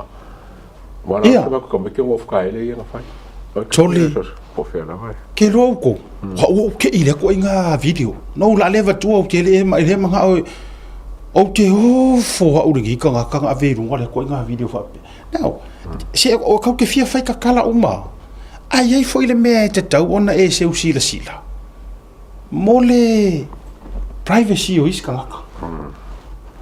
so le ai po e o mama yar ka le video le o tau na avila e oi ya la le tu ma le yo tu fina ngalo ai o le na wa lunga sia so le to atele a lo te va ai ma lo ta loto momo i sia ta le so le ai pa wa me sa mare waile mare ya ngalo lo ba fa skam si na se fe ma ya ko kasi na sa wa ma skam pa nga ka wa le video ya lo ba ya le nala ta fio lai wa tau fai tupu uma ya le mo ma yo lauri ya ta lo fai ya le wa tau fai tupu uma nei mari kai ma ko lo na foi su ya ma tole no fangot ma ki be o i sa vai ai oi ta lo fai ia ai ole fautuanga foi ai fautuanga mo o toia le ko ke ngau e le o ia lo patam fai nga tau foi no tau fai male ava mar fa lo i tangata o fu tu tau nau e fa pe o nga e ave mo ilunga io e fa pe te fei masai mai le ai ia tato vi a ele loa ka kaunga e kango fo e faise vaenga le nga ese uma tangata mai expose me ia matilo ia o pelenga fo i mama e isi fo i tangata mai tau fe tato na fa ke ka ko vave ma ele a fa ina pe pu ele video keep it for the record ave leo pe ke lo le ai nga sa o nga aru musu ia pa ioto no tango pu ele video le just for the records a to manna oi ela senda ku private ya auto fai kali ai oko so le albere ri ngare umaria e punga e roi lunga upload e lunga le ai ele tau na tau fu intatu to fafta la ima tu langa fa pena pui nga fo ima na fo ita tangata ya a mai se ale nga le tua pawanga ar maku kala fa ya kurgi kai fa ma fa nanga la ele fai ngo fia me se la iki urunga ri ila iki ka mai ki o tu sia mafta o tau fa lo ngo tul mata o po fa le ali e se le vala le o to e manu mai le atu o kuskusinga mai sa mo le a fin ko la sepa por tala mo a que o ser a se o kuskusinga ia mai fa pe o ia fa la ali ave ia fa sili ma Taro Clark i fai me e fai ni o se ke o ma nga ko ya le test fa singo ia ma test fo le la me ko wa o me fo ngele ka ko kalgo fo last week le pare ko fo le i fai se fai ara ka kia le mo ka kia la fu o mo ka pu le sa mo wa le mo fa pe nga race fo ngere por fa singo nga racing le mo ka sa kupu mo me ia fai fa singo ngai mo kala foi kala fai kala ia se ia malem ka pula le foi le fai se fa singo ngai i lungo mo kala kuskusia ai lesis o me nga kupu overseas ele kupu sa mo mai le fa ka ko mai ia me a ka kai fa fo se la kula fo ia mo ka ko sa mo ia me se ia la como foi sa ingi be o le wo fa ka o como mau ku le la fo nga fa ia nga ma ale mo ia mo mau fa ka pe ia uia a fai o lai si la fia le lo ia o lo tu mo fa le alili there is a case to answer o la me like why not fai la me ale tau fai pole ala se fengumia ile la ko fengumia i mai fa msigonga tua pa ia ve fai o le mele fai fana lili ko fa ko le interest o fuga o fa masingo o Commonwealth le mele pe ave fana lili e ngo fo e fuga ai mai lo ave fa masingo sili male so esa la ko ya Darryl Clark fo o mo ko ma ngai ala ki ka ko pikiro po fe fai e lo winga na le te fai wa e o i tanga tau le tula fono o le kalango ai lo ia ngai ngi usila e ke sira fiali a tau le mola le frekofe ma le mango ngo yo lo ia singia Samoa so le la o fionga le famsingo sidi e o fongi kanga e mantua o foa e o le foi mala le leia ngi usila i lau record i neia o elo ia le tau e kau ke mala le leia i le record ta si makiva i ngai langa o i ngai ngalo ia ai lo official ko kako ana o le ala winga fa metalanga o le mo ke mala i lau success record pe mawalunga pe le mawalunga o le ala foi langa walanga langa ai le kele o manga nei o sa mato fi poto le fai mako research i nei o le foi kalango ai lo ia kalango i ngai sa ko lo ia fa kasi so o le mawalunga la o le alu ngai fa masingonga mangai unga fa pengi o le koe kepa foi nga e fa kilo i le records au e lo ia ngai pe nga kelengi au cases nga success pe o le kele o nga iau mengi o le feio o le bela na le la amatana tilo i tangata ai te loa na tau mana ia mai au fainga au e 5 lai oi lo fionga ne fa masingo city ele o se talava nei na mana ia mai au fai unga ma e kausa sa mai isi me ma make sense so le e fai so ko ru ai na lua no folo ma le fa ma tu HRPP na wolu no so le makua wa sa wol mo ko ru ngiar ke le o fai unga busa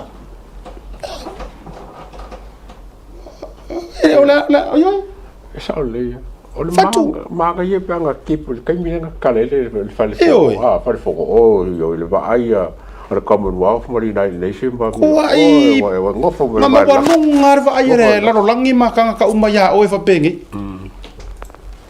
ai na la tu lo la fautua e ser faukua o re faukua sa ai mo ngar faukua ke ia le wa e milo fu ma milo fu e oi ele me are ngale fe ka pa u akam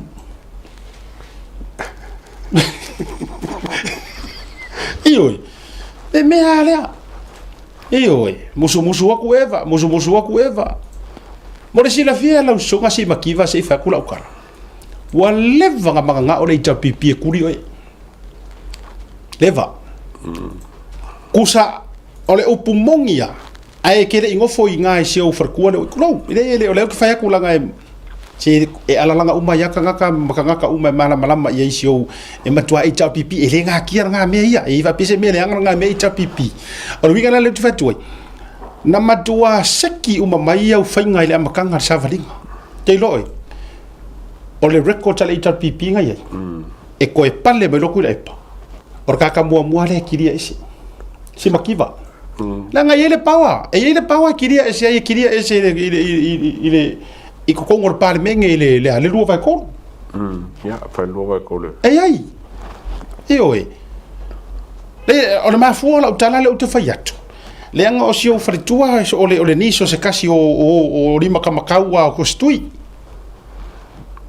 ya e ke se fia o ka o le ala le winga le uta faiatu o le winga le uta tau avatua kusa o ele si ngai le lisi le hot list le HRPP a pale mai e makua maua mane lua vai koru kiria ro o ia ko foi ese o Samoa le anga orkele i mata o HRPP o oenga mafu ainga foi inga le HRPP ile fai kaunga le HRPP ai le o se fai kaunga kanga kai mala mala finga no le tua o le mato fai tau o le anga fa ku ele ku le fa anga fa fai ai i maka mayor au HRPP makula e pa mala ko vaenga o e ko akasinga foi ngo ki le HRPP so o le langa ka penga yo mai kiri ese oi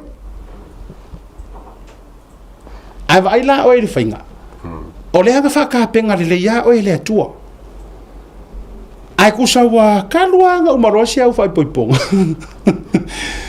wa sa wa vai le record le wa sa wa ai te lo la oi e makua kadie ya o ka se kadie o le itapipi o ke loai vote uma fa le itapipi pe a pasi nge se ro vai koru fa tu fo ile atawa a o nge nga pasi se ro vai koru ai fa muka lo fo i marau masiau mengi ke lo oi e pa lo ka uma ma le itapipi fa popo mar fast longo winga e nga ofia me ma le king o pa lo ka ya ya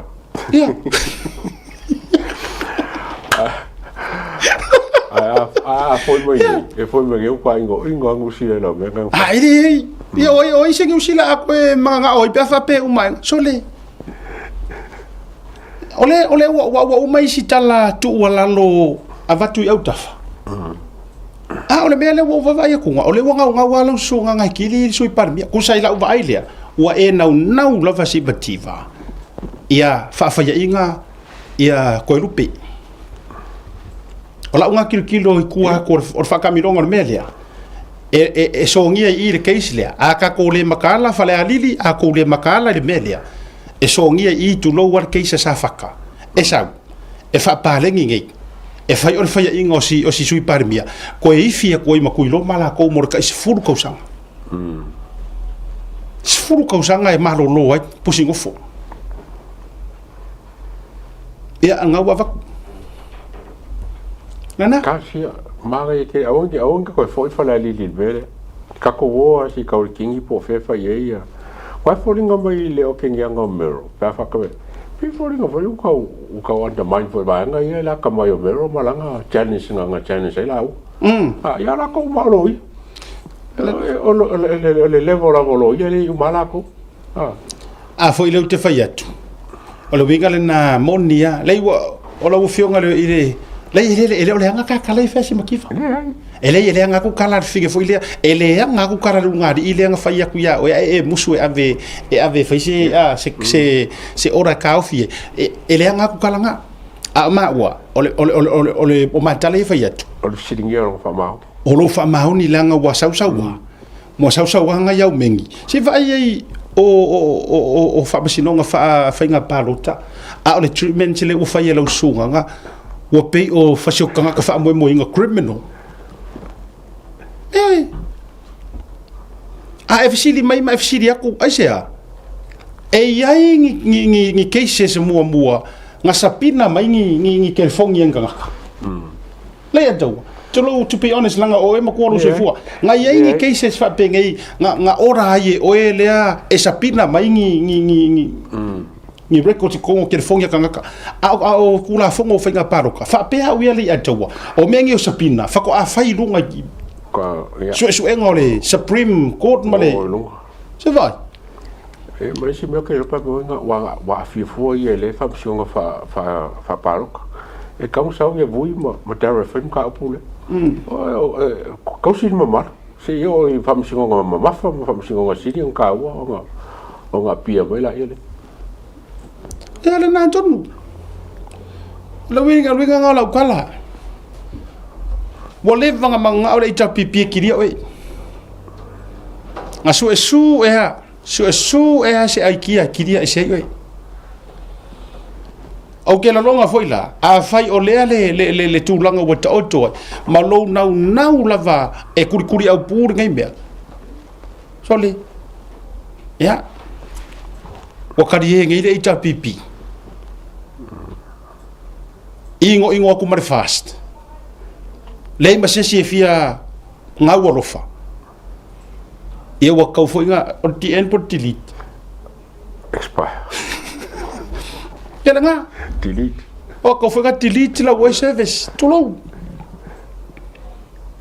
ya a fai ole na wa te tau waina la sanga fai fia ya wa sila le wa makar ka so fo ole ngai lava ele ole le ai mar mafau ole fionga le sui pale mia to alia ai mangaru nga le ngai le mele ole fa ku ulu se beiro mafau le yakabo fa ngemu mai malanga chi ya kalasa ko so ko fo Malaysia ya ele ole le mai ele o se lau pasenge le mafau le ole mingiska po le sui pale mia e fa e operator ya o le ministry le lalo o le va inga male ale fionga ia doi lupe matanga luenga o nga luenga ke kele le balo a faila sa mo o le la kau ko alia le nga ile o le ma fo o si fai pule po si mingiska o le nga mo se fai fa le case talu ai nei tu ai nga me te tau tu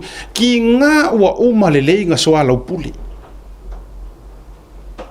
o malele nga so ala pule ai le ma fai wa what story they are tau wa uma na mato lo uma le story sa ormela marka nga fa alonga pa wale or nga fa nga alewe nga mula ulu fa alonga in the recording ya nga lu mori kai o le lato ya ar nga kongwanga olonga nis lengo ngofo msiba kiva ia ka o le pole le bere ka mo le sui kai o ia o fon koi sorry sorry le pole le sa le ya ta tu ta ngofie vangen maka upule le la wo fayatu o ai le to luo si bativa kako wo ia i mesa sa o si kai mi le ata wa ta tau no fo mo ta fa pe ia ka ko ia la leva ngose i fai me ia la ko fa maong you know ayo ko vai ku sole pe a kaule ku ia ku ma kaule va ku i ma pe ka va ku le la papangwa e ale lo le fa o le fale ku si makiva o le ni so fonkoi o le kangaka lea sa fa alongolongo i le recording lea angamula ulu o fonkoi o sila la sa mo e ka kaunga ko fika mai lai o ko le so kanga lea wa vai lai fika mai o ko so kanga lea o ai la le ma kua fa kua inga le CJ pingi aisia le anga ole mea eli ko ke ro ko sa mo nga makua i kongi a kuila epa ma fongo koe ma le ala le pule i anga mula uru sa milio ka kongi la lo pasi il keisi lea mai le ko ngalo fo anga mula uru ele ko ngalo anga mula uru melo fatu fasale le anga tolu ole mea le nga lang kupu makua ile kea kanga kangei i mamalu fai pule ko kumaro ai makua i tongi la lo pasi me ngalang kupu na vai la ye fa longo ai ile recording ia umalola ia boy pekesa ai vange ai roi lungar mele malanga mai ngamula ulu malanga mai fafu ai so ka ia kule loia le usa pina mai me ia ko ngora kerfo mai anga fea nga fa nga ai le sapina de mele anga fea o anga fea nga mafai nga fai le sapina ngimia mua ai pau war ka ngaka lenga ye yong karinga i ka ngaka lenga ye yong karinga i nga fa longo i melia oi ole anko ole ko alua ole fam sing city so kanga le anga ye lewa kele sa wa so kanga le anga le ole ka woki ka ko be sa bo ya ole na tonu a le tau mawhai vange a kuirunga lea lainga whiika mai wha mai ole ka mai kiki la le fia poko ole ma ele ai o se fia poko a wha kule maua ai wha mai fia poko yes no lalva le atau ai o vavai atu ia vai la si ire ku malo fale alili awa ko mama yo a to si la fia e so loia kele pingi ola utatalo foi ngamula unu sa miliota kula mai e fai le fa mau kula mai yo awe ke ko ele ipopole le awari ir konginga o ila pas ele ikea ya oi ele ikea fa kasi kula epa limongi ma fonko le ai ma se singa kea ele ipopole fo ka ku kumaro nga popole ma manga ngao e fai le mea ai sia la ngai le manga o kula iska mo tu lo wa ko lupi manga o kiri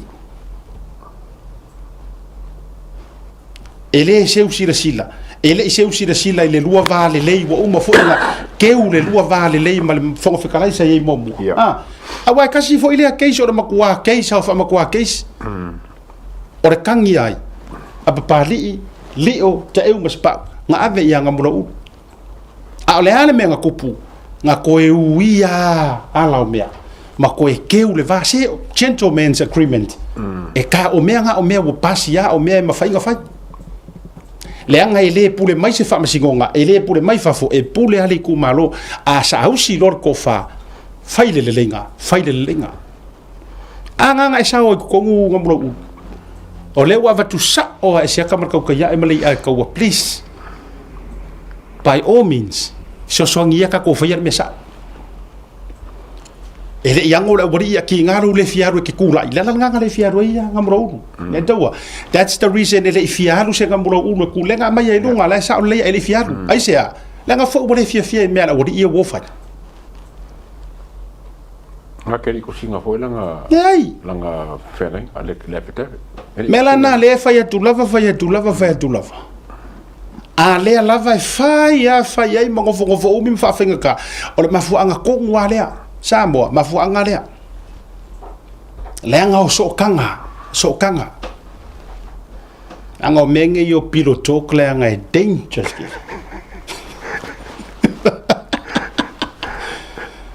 e makua dangerous ke le menge yo piloto e mo ka ka le si ai ala le ya le na ioi le la wa vatu le ala na to te sila wa e se ale fa ala ule wa koso ile le case le e se mama peor kalanga le upenga voi ki nganga vala wa ku le kaukai o mai foi mai wangalo ala e kala ikai ai se le anga ole ye so kanga le mi milo ku ku le melia le anga or kanga kale anga mori nga ave le recording le kaka ko wale anga ave anga ko ngore HRPP ya la na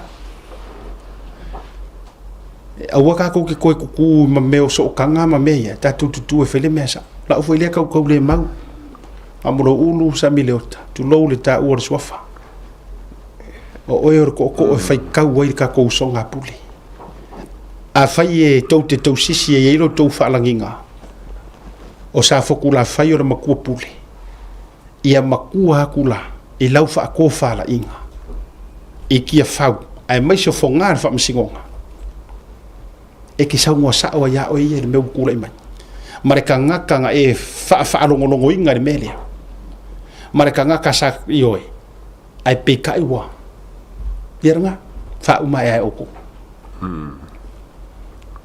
ya da nali to ni kio a musu e fa sili e fa nga le ke sa fon ko e fa mo fon ka ingol ke sile fa la li musu ko a musu mo musu e fa nga ale no foi eto nga se ki a ufika nga oi le anga le la nga fa penga se ka ko amio ai nga e seki maya nga ola ufio nga fam siusi le nga ngo ka ngo quote melia le nga e fa masingo mai e nga oi ya ai nga se e ko lo a ngo fo ka se e ko kasi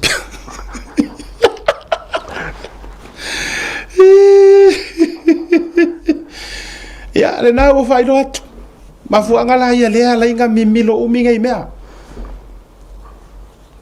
se le ai o ka ko so kanga ole manto foi le atua ole tolu alea ole tolu lava le fa le anga me to tonu sa mo ma fu anga tolu le ke fa ya kuai o ma fu anga nge e ko ru ma fu anga fa fa ka mo o laiki ai ka lafu se kanga longa lua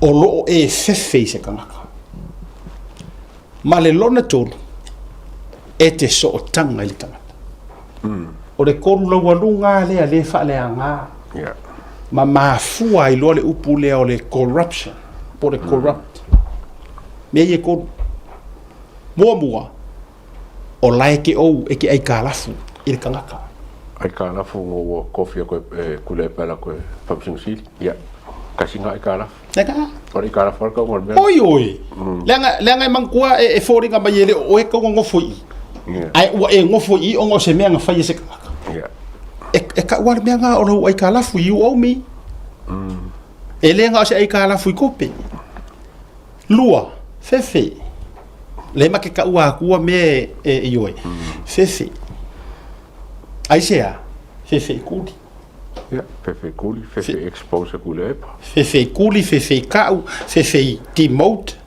sa mo le ko ti kala we kule per le anga ba ore o famsing sil ai la ka mangia sole woli Mosi irunga. Mosi irunga ko ki le famsing sil no ka wa kule ya fam que fa vai rua pe fa vai kas ai vai rua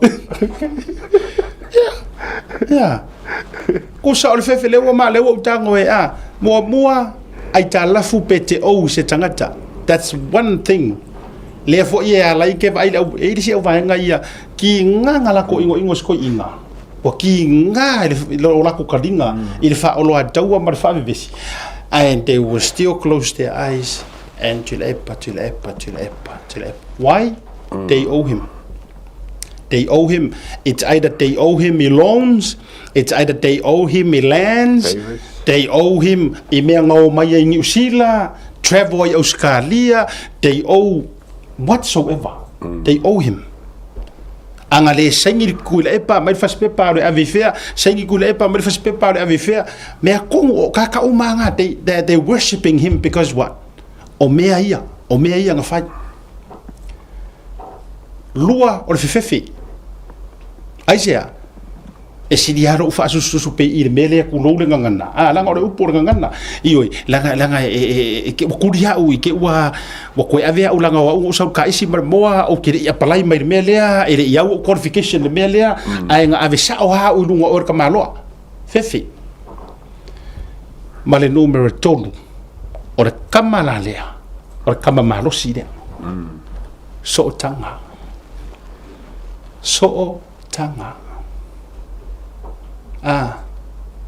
o loe relations so kanga o le uncle tina o le auntie o le nephew o le niece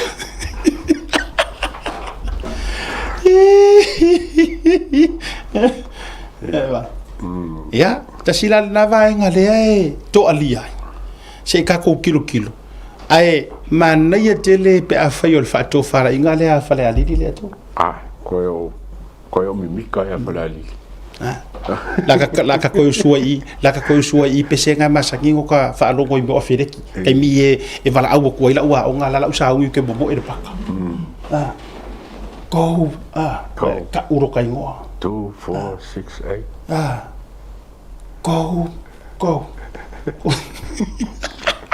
ela ko fale ali ko ma ala wa sa yo ki ro e ke a fereki nga i fenga fereki nga kai mia okay, yo vou ver que esse é bom.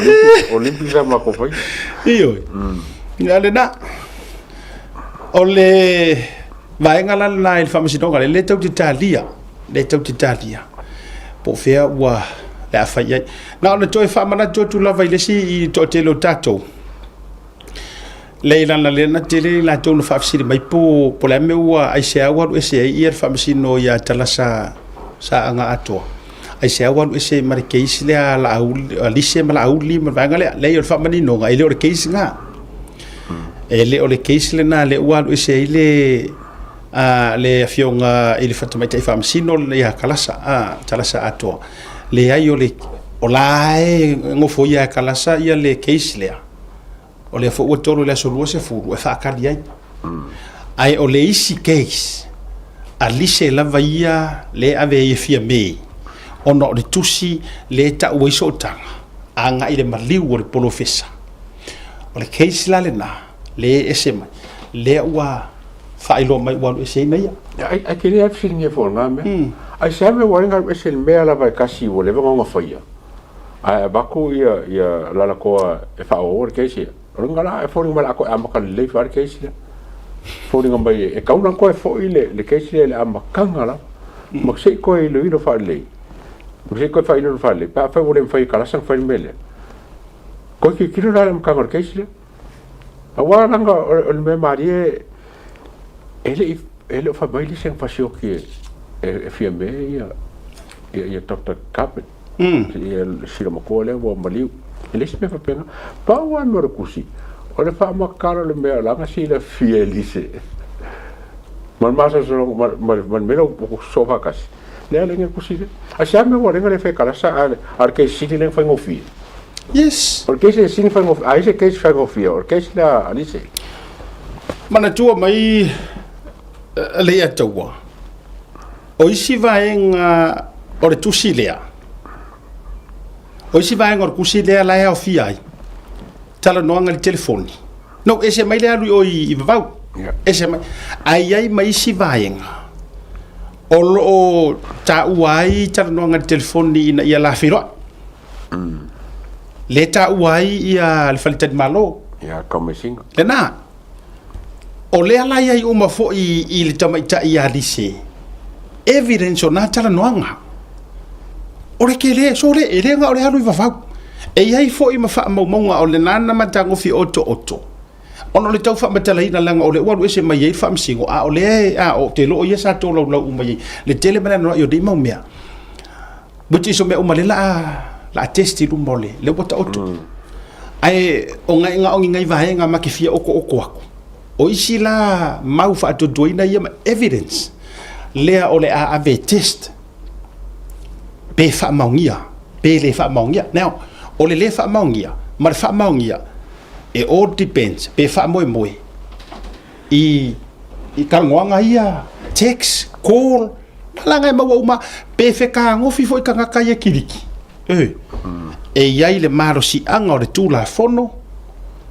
e sapina mai ai records sau o me le provider kama foi lele e ke kango e kapela o kerfongi a mai sa o a mai ole le phone records sau o ma digital o le sau o ka manga e mau uma so o me la ia o me le fai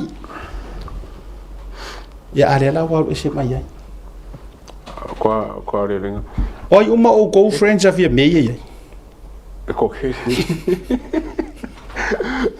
vai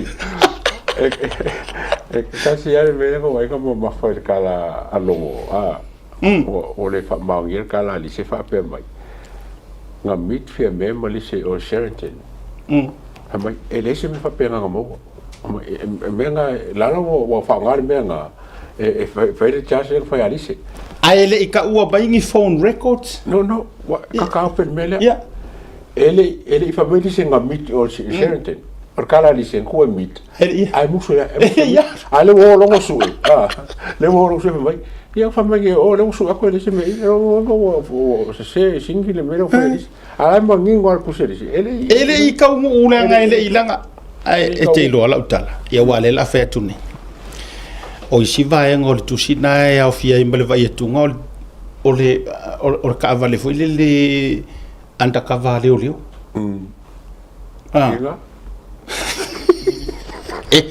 si kafi o do si kafi vi u o fam si ko kasi e foi la o le kele ia fe er kus aqua ya sa ki e kus aqua ya sa ka fe ka e vai o de ha ka ki ngora o kesi e vai o si sira vai e vai o le kesi ngai o le kesi ele so o nga sodia ba yesi o de ka ki ia umaya e vai fo la fo faila le locale al fo ngal PNC la faila e ka ki ke pa pe banga le fali le ai o la fo faila local o PNC la local faila me ka va ia kuranga le ka fe u vai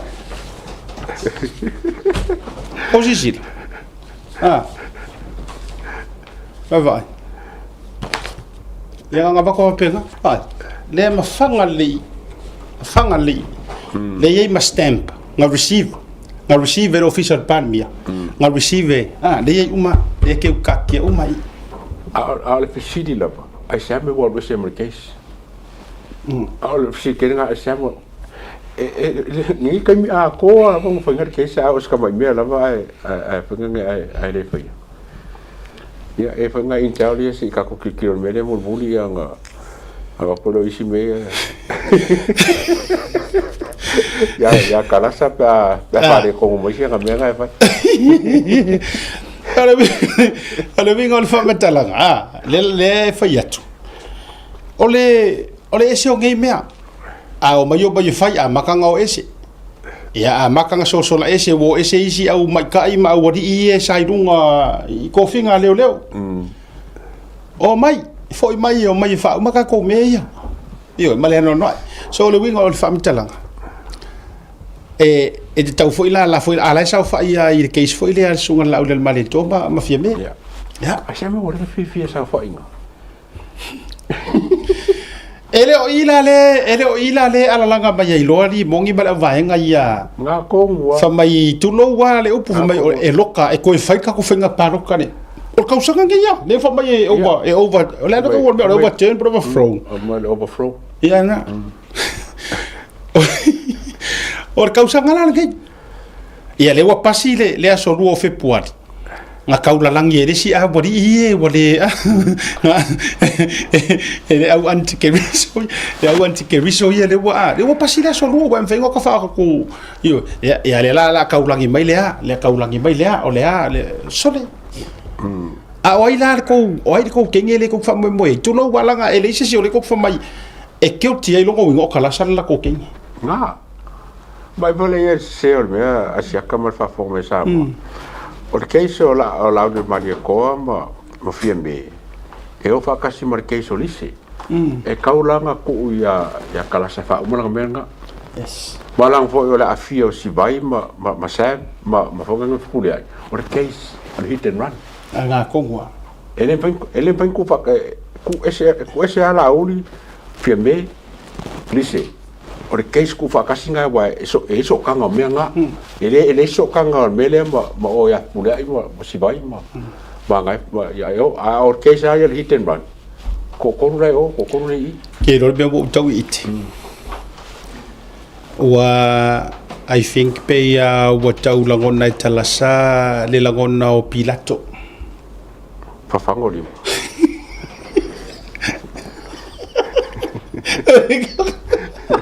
o e kau mo la ngai o le wo ko e kau foi ko fe o fo fi o kau sanga o ka kau le ko refresher foi ka ko a ikusi ale ri ngana mo ko vai o le wo vai sa o ko kalas ave se o mar mele e fesi lo loco ave si onga there's no way out that way e ko ke uska eri mo ke ko la bebe fa ka se foi nano wen ele lo por ma fu angale wa fa esire fa o kalasa ya le la wala vayale wala vayare case le ingo siakas fa wala vayare ingo sia mar fe ku ka sera ku ale la umi ese mai mar meranga o kikiro o ka longa kulanga ni e vai kikiro ko le fa masingo e kalasa papia. Oh my god. Ele po fa penga kala pe esa o yasiata. Oh my god. Sabia mãe. É que será foi cau e mengi. No, a vezes ele Ka ke oi. A se bela fam singo, fam fa ka o fam singo. E kota ko be. E kota ko me lungone. E fa ka ko media koti. E fa ka ko media koti. Ka mau ale se ka se media koti. Yes. Ya sa mo. E ona ko na media koti I mar ko lo. Ai fa toi foi lei bo tatou ma fa uma po ama wingo nei me wala ngo lai pi fa e fa ngota mai le upu foi le conflict of interest. Ya ala vai no for ke isa le fionga de pandemia. Against fear me. Ya ona fear me against ala auli. Ya ale wa ese mai markeisa a dise ona fa be mai ba te rope ma fo anga na ona ole na te sa fa ifo ile si case ono la vea yali ngo dise e mang go mai e ese mai o lise part 1 ka fa ye fa o lise part 1 o so ole movie star ole au ku mai ya dise le aka le part 1 ole hit and run le kenge ma fa mai dise ole aka le part 2 mai dise ole patu mai ole ase ngoa a vermelha O le patu mai I le Murder She Wrote. ia Wai po o le le Murder She Wrote. o woi Ah. ai ar kama fo ile le X-File. Ia po le classified files.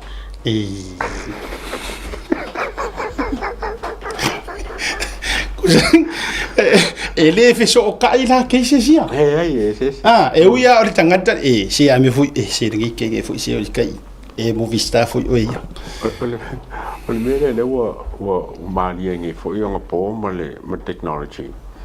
O mengi sa ka ko fe fo de ka ngo ye. Ape ia langa lo ia langa fa masingo. Sa ka ko fe ya so. Ma fo ele available ia fo ngai ia technology for them for kako ka su o mele wengi pa wale se senga le lo ia ngaru fa ka usanga lima ka usanga su la ro ia ai lang common sense on le ma fa le ko nga mai e ka ke lo ile me fa le ko mo mele sa o me ka ke vai ku e mo kwa pi o pa la ar ku la fo o fa ngo fi ku la fo ai mana tua mai foi le ataua ia ile fa matalanga fa pea ele o lo malo se case o fa ma o le ami otonuna ele ona wa e malo se case o se ami okonguna ka mo lo poco ke pelo o case yes o case malo ai le case ai ole mele tau te tulia ele ole manu malo just a winning or victory ole ami tonu the truth ole truth le ka ke su e uma so ole tulanga lana ole vaenga le na tau atu matangi ai ia fa aftai na mo wasia u so tanga anga I Samoan tanga ngo leo na po afia na fina umar por kalami le anga wa fa ale sa oloto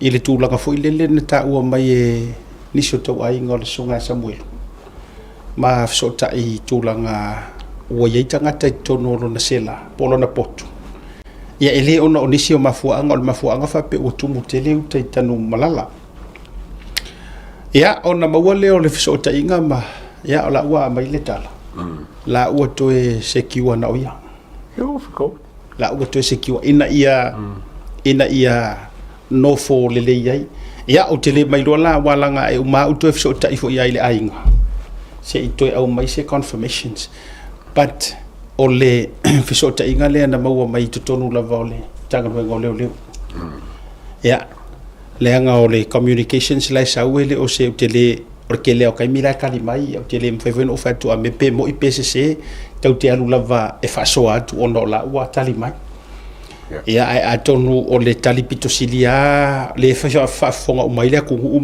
mangofo de le ia le atunu o se talifo ile le la ua confirm mai la vai jam o no fona o ia pat tato no fo to fi mali la ua la to si la firma o la fo ua to so tai mai o la ua ko poku anga ko malo manga ia fa mai ki ia nga ala nga ka ku karmo ye ia wala nga e ku ka ku wo ki fa pe la no ki ia ko wala sai ko mo o poku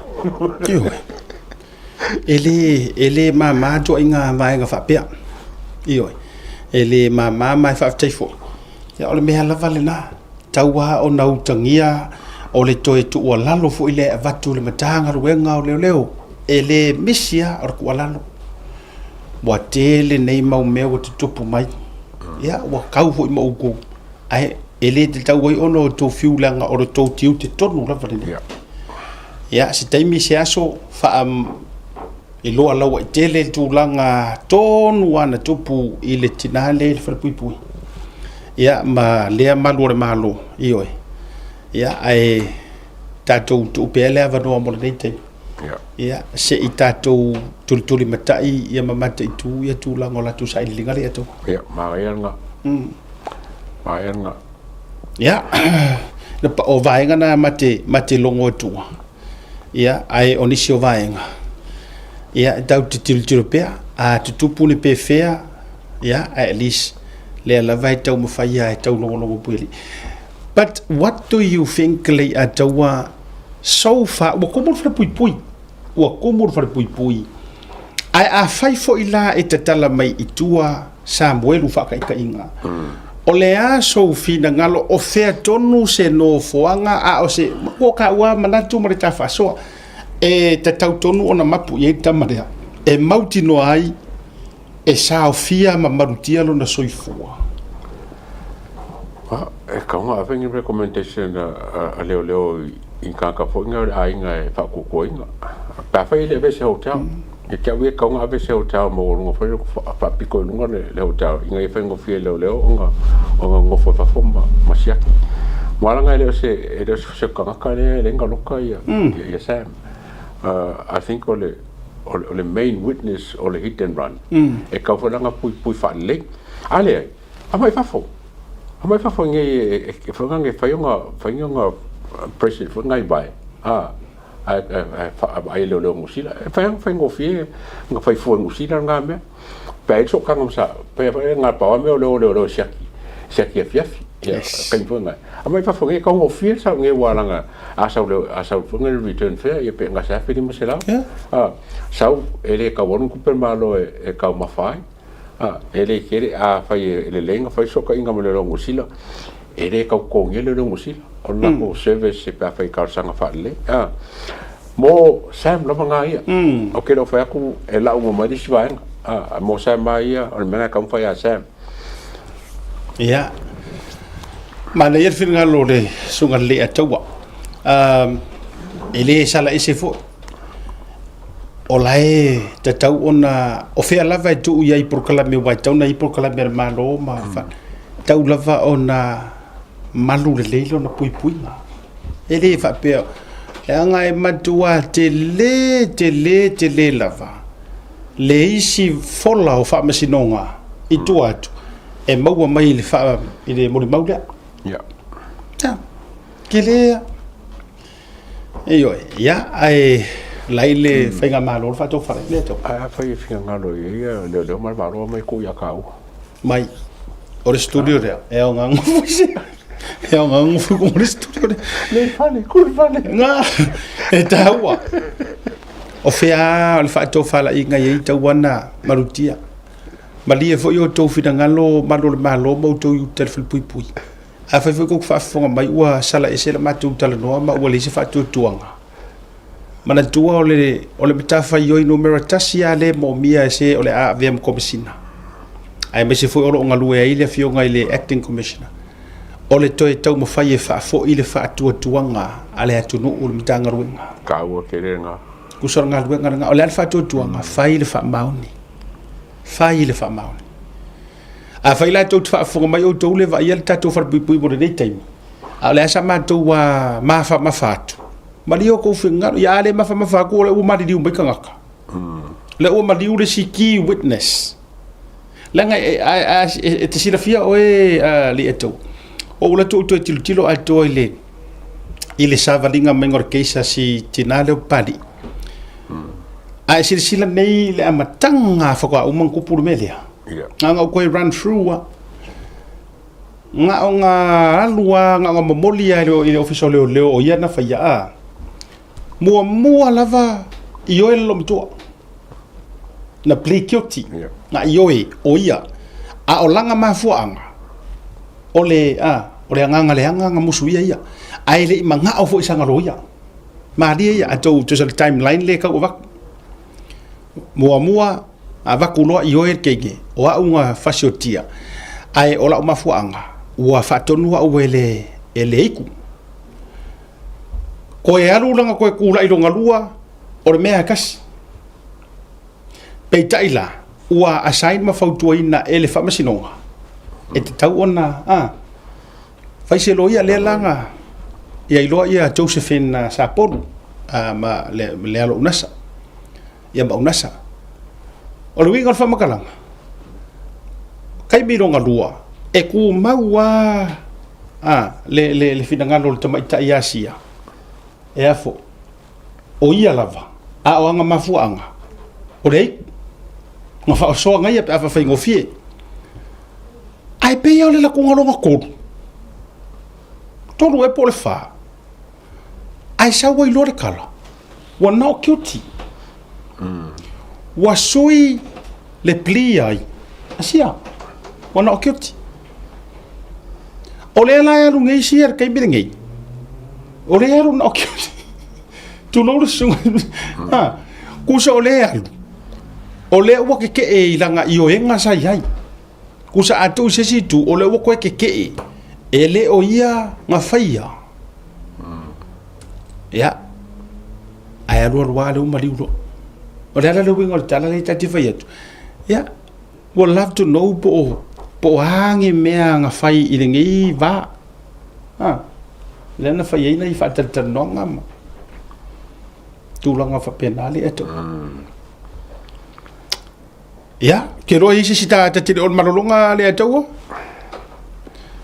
ne si ka fu marolo ya la marolonga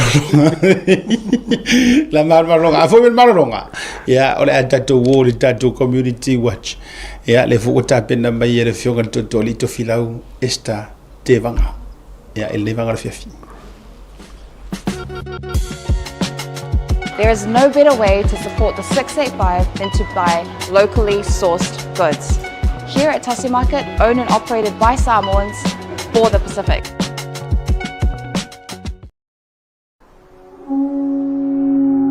SMI Hardware is proud to be Samoa's leading provider of high-quality steel, metal and roofing solutions.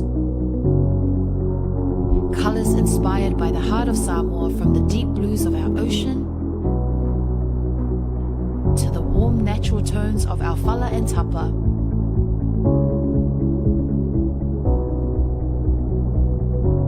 To the vibrant greens of our island plants. With over 12 colours to choose from, you can find the perfect look to complement your home, business or community project. Built to handle the sun, salt and storms with strength you can rely on for years. For durability and for style, SMI Hardware is your number one choice.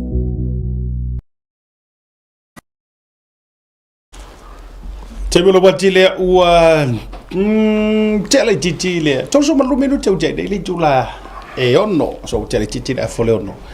E le tau tua fa wa Blue TV mal tatu por kalam me le tau tia ni vanga la fiafi. Ya, fifi fa ilo atu. Aso tofi taitas. Ya, pa au mai fo i le tau sala ya o le tamali i fo. Ya, le fionga le tau li to filau. Esta te vanga po to filau. Ya.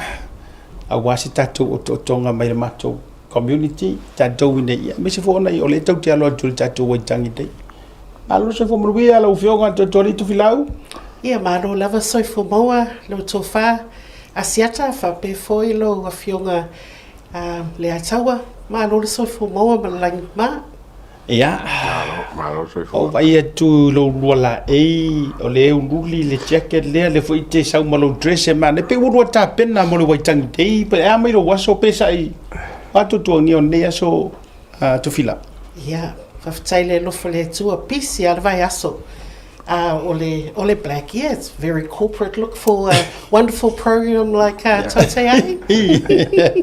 A pe ole uro sa ni te no lunga tato waitangi mo le so. And that too.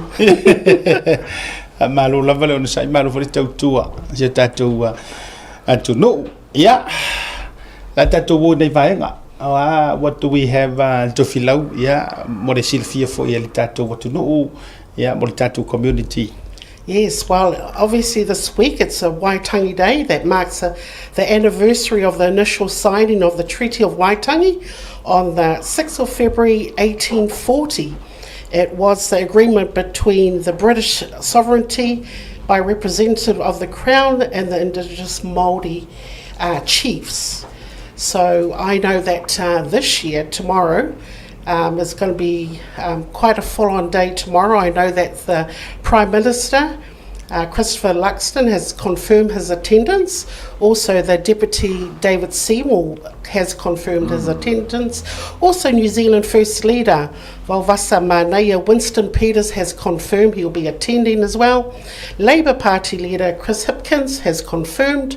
Green Party Leader Marama Davidson is also confirmed. And Pāti Māori, the co-leaders, have both confirmed their attendance. So very interesting, because last year I know that the Prime Minister didn't attend. So this year, tomorrow, they'll all be attending. Interesting. Kau sangat paro ka. Exactly. Tau lo tau fai wa tau fai a wai umana isui nei ona ile tau na misia wa tau sakan lo tau fai ka palo ta filau. Sa'olele, you know, and that's why I guess they're all going to be making an appearance tomorrow, but very interesting. Ole isi au tato ia ile waitangi.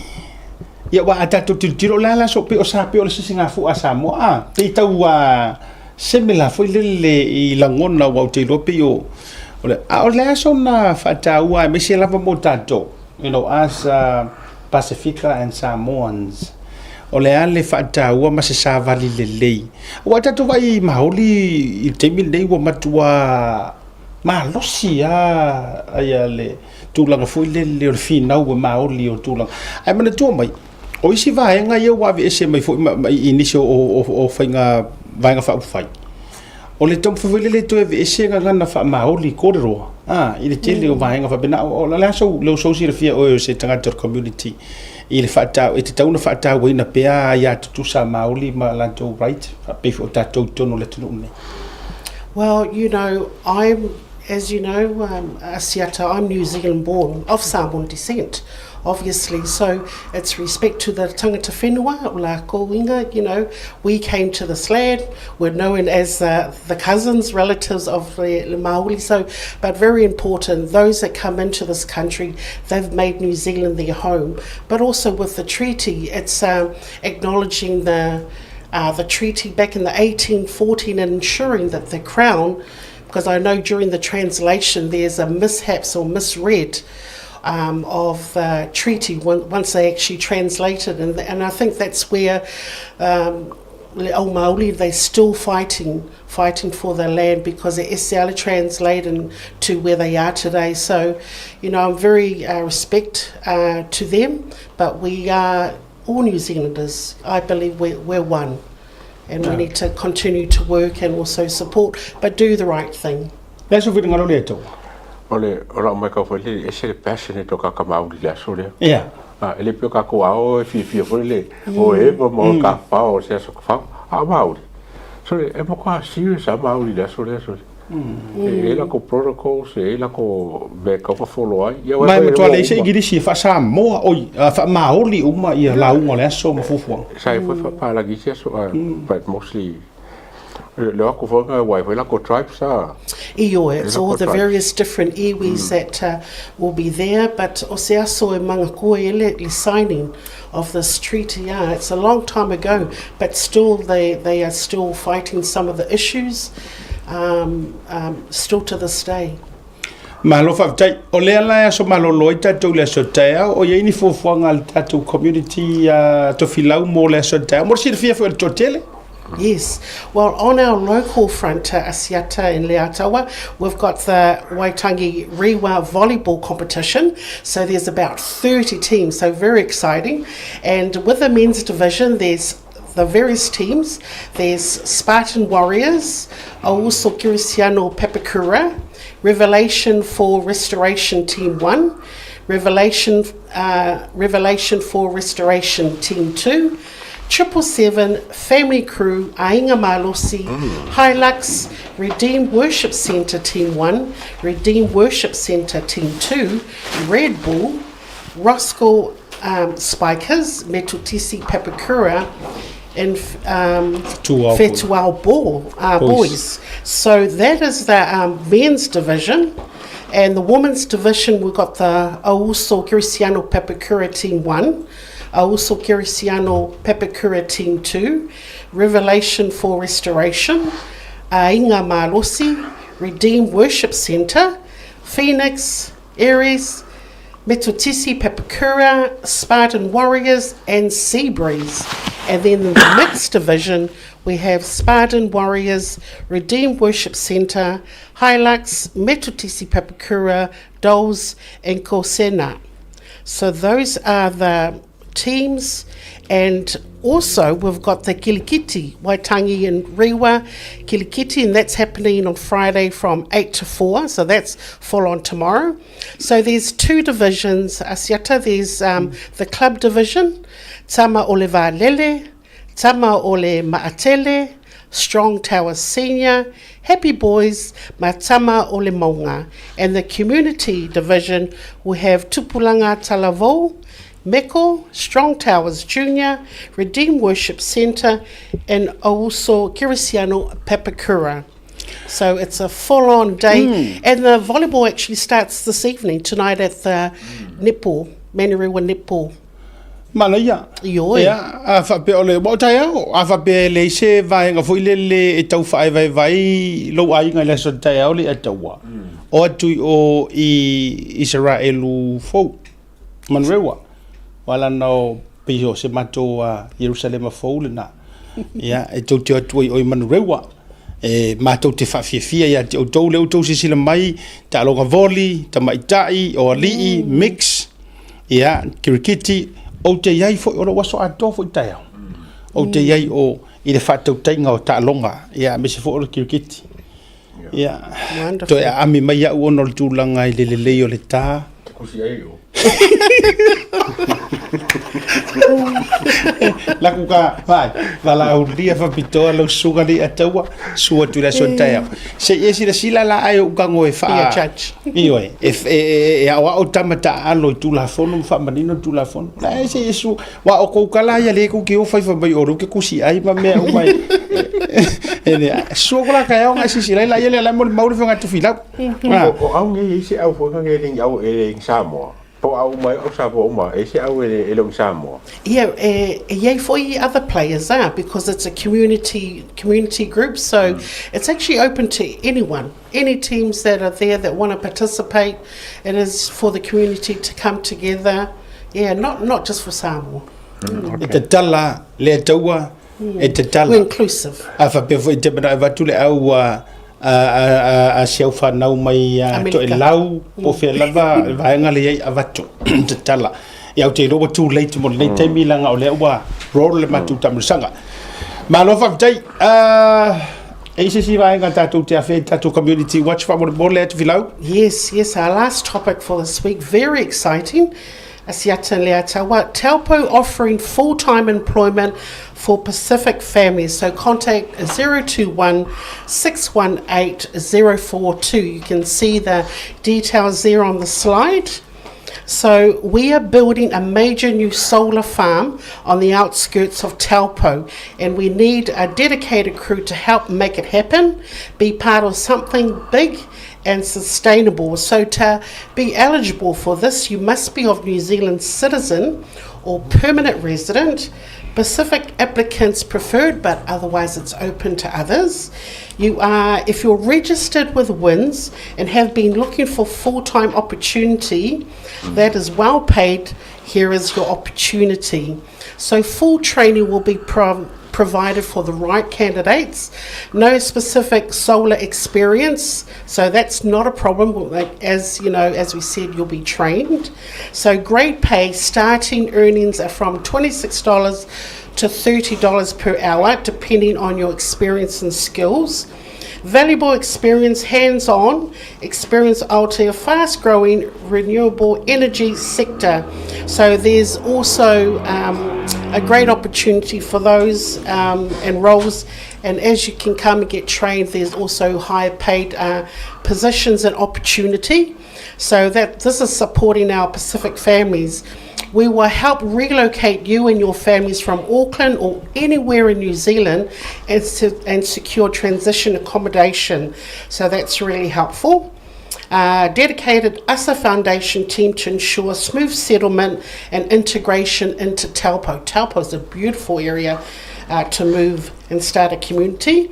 So if you have a strong work ethic and a desire to build a better future for you and your family, we would love to hear from you. So just contact the number there on the screen, 021 618 042. We'd love to hear from you.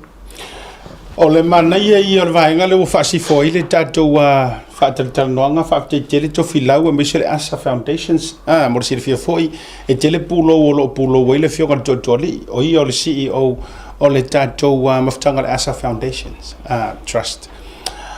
O le tasi la lea o avanoa tau, o avanoa whainga luenga, whaafonga le lei mai lava, au taitu atu i luma. Le lau tau mwhaito e whaasa moa ndu ia ato ai fwis whalau te le ia i le fionga sunga le atou. O avanoa whainga luenga tū mau. Mō tangata no fo mau masi te seni tu tonu o New Zealand. E kakala mo le Pasifika, ai o le naunau ta inga wa avatu lunga tau te iae, mo mua i kako sa moa. Now, e mawhai o na movelo a inga i la lo. O lua lea lua fokasa o le ioi.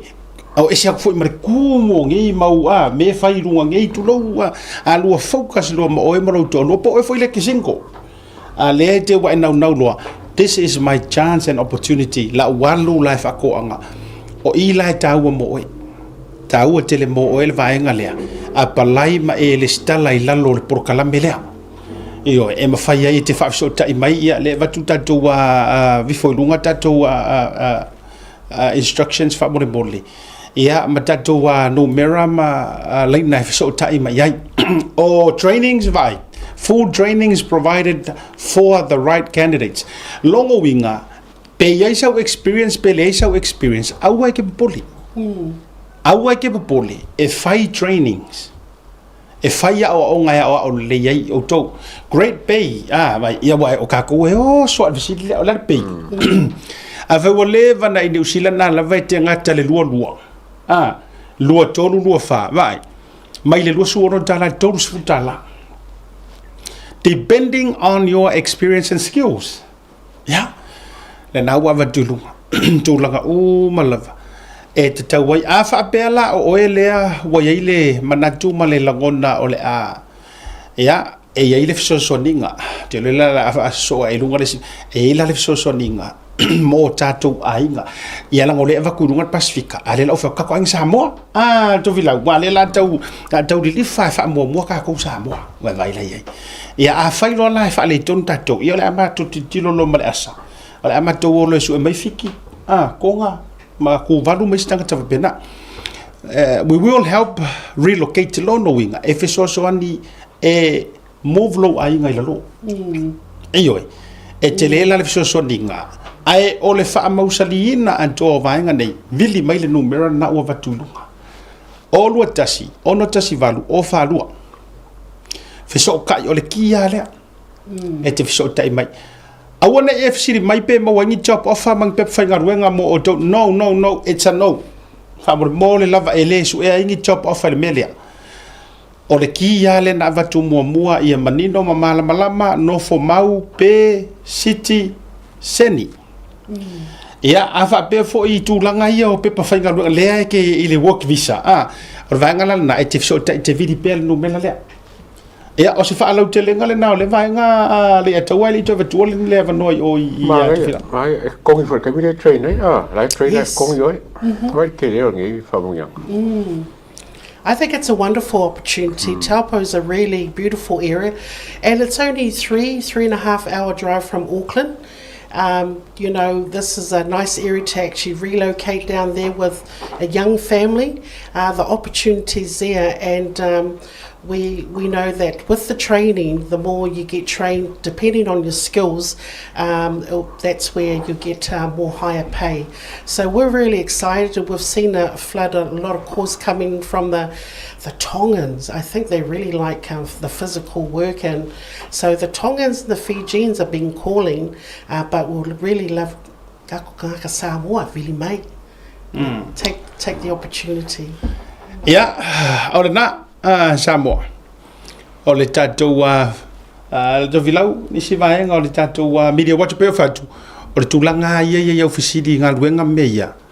toi votasia aska fa mon lunga numera le mai foi mai foi e vidi mai ke au e vidi e foi ale a ka wa mai mai tau tai fa mole po e lo le ton numera le pe fa pe ke maka lo TV tu si lo ila lo male mai foi ai ko mai sia ta se fa mole la fa ko mele le fa so ka ye to filau male la to ya utility te o tu numera to filau a ele va tu ai lunga screen ya lo winga tele mo fo. Yeah. Anything else to fill out for Mondiva or Fiafi? No, I just want to say have a wonderful Waitangi Day. Come down and watch your local community groups. You know, there'll be whaleaingas and happening down there. So we'd love to see you, but have a safe weekend. Malo faftai also momoli atu faftai once again ile auto amata mata waso fofo ile mata wa community auto amata ya le sa fa ngai foi mato ya mata waso fofo ile aso fofo na tenei ya mori fo fa maro faftai tele as foundations ya to fa foi perfect lai ngale mo ngateli ai ya mata to foi vai ngal fa li la ya mes fo lupe foi va ese ya mata to communities atolava ya le se yai. Ya, ole vai so fo e amatai ia le tatou fa la uloa me se fo registrations mo tatou wa o ngale lupe fo va ese. Ese amatai le vai so fo ia mo le fiafi ia fa tele a to filau, fa tele ia keep up tatou wa community watch. Thank you. Ya lo pe lo lua sa we mani tatou wa marva vai ngato mangele mo taro mai la to mo pena. Absolutely. Ma to fa ma vai a to filau. To fo mela ia fa mai a to le ma por kalame. Mar sunga ali a to tatou to le malolonga fa tele to filau. So far, safe for. Mahalo.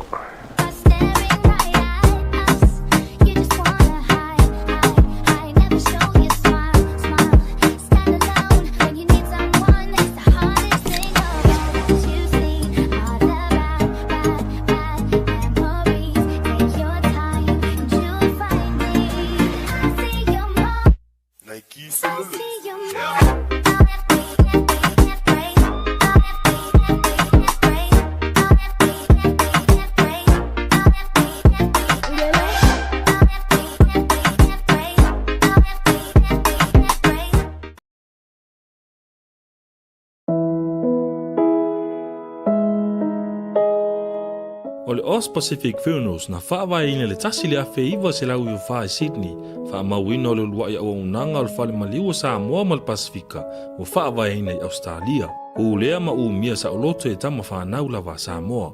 Ua silia ma le tolu sanga o lana tautua whaamama avenga mo tātou tangata.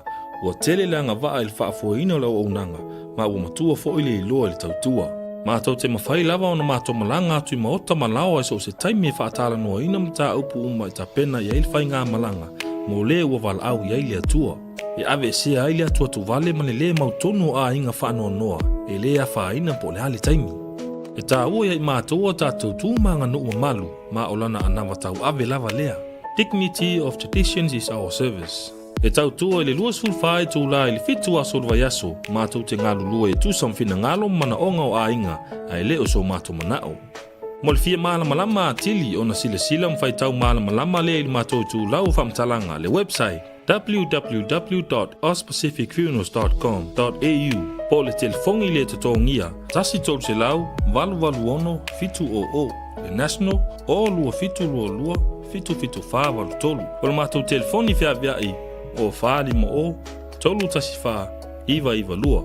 Ma fesili mo rata maitai pule, na omi ma sina mua. Mana tua na ile tautua le Oz Pacific Funerals Australia, lo fale maliu e le moe, ai tautua ina o ile alofa malfa ma avenga.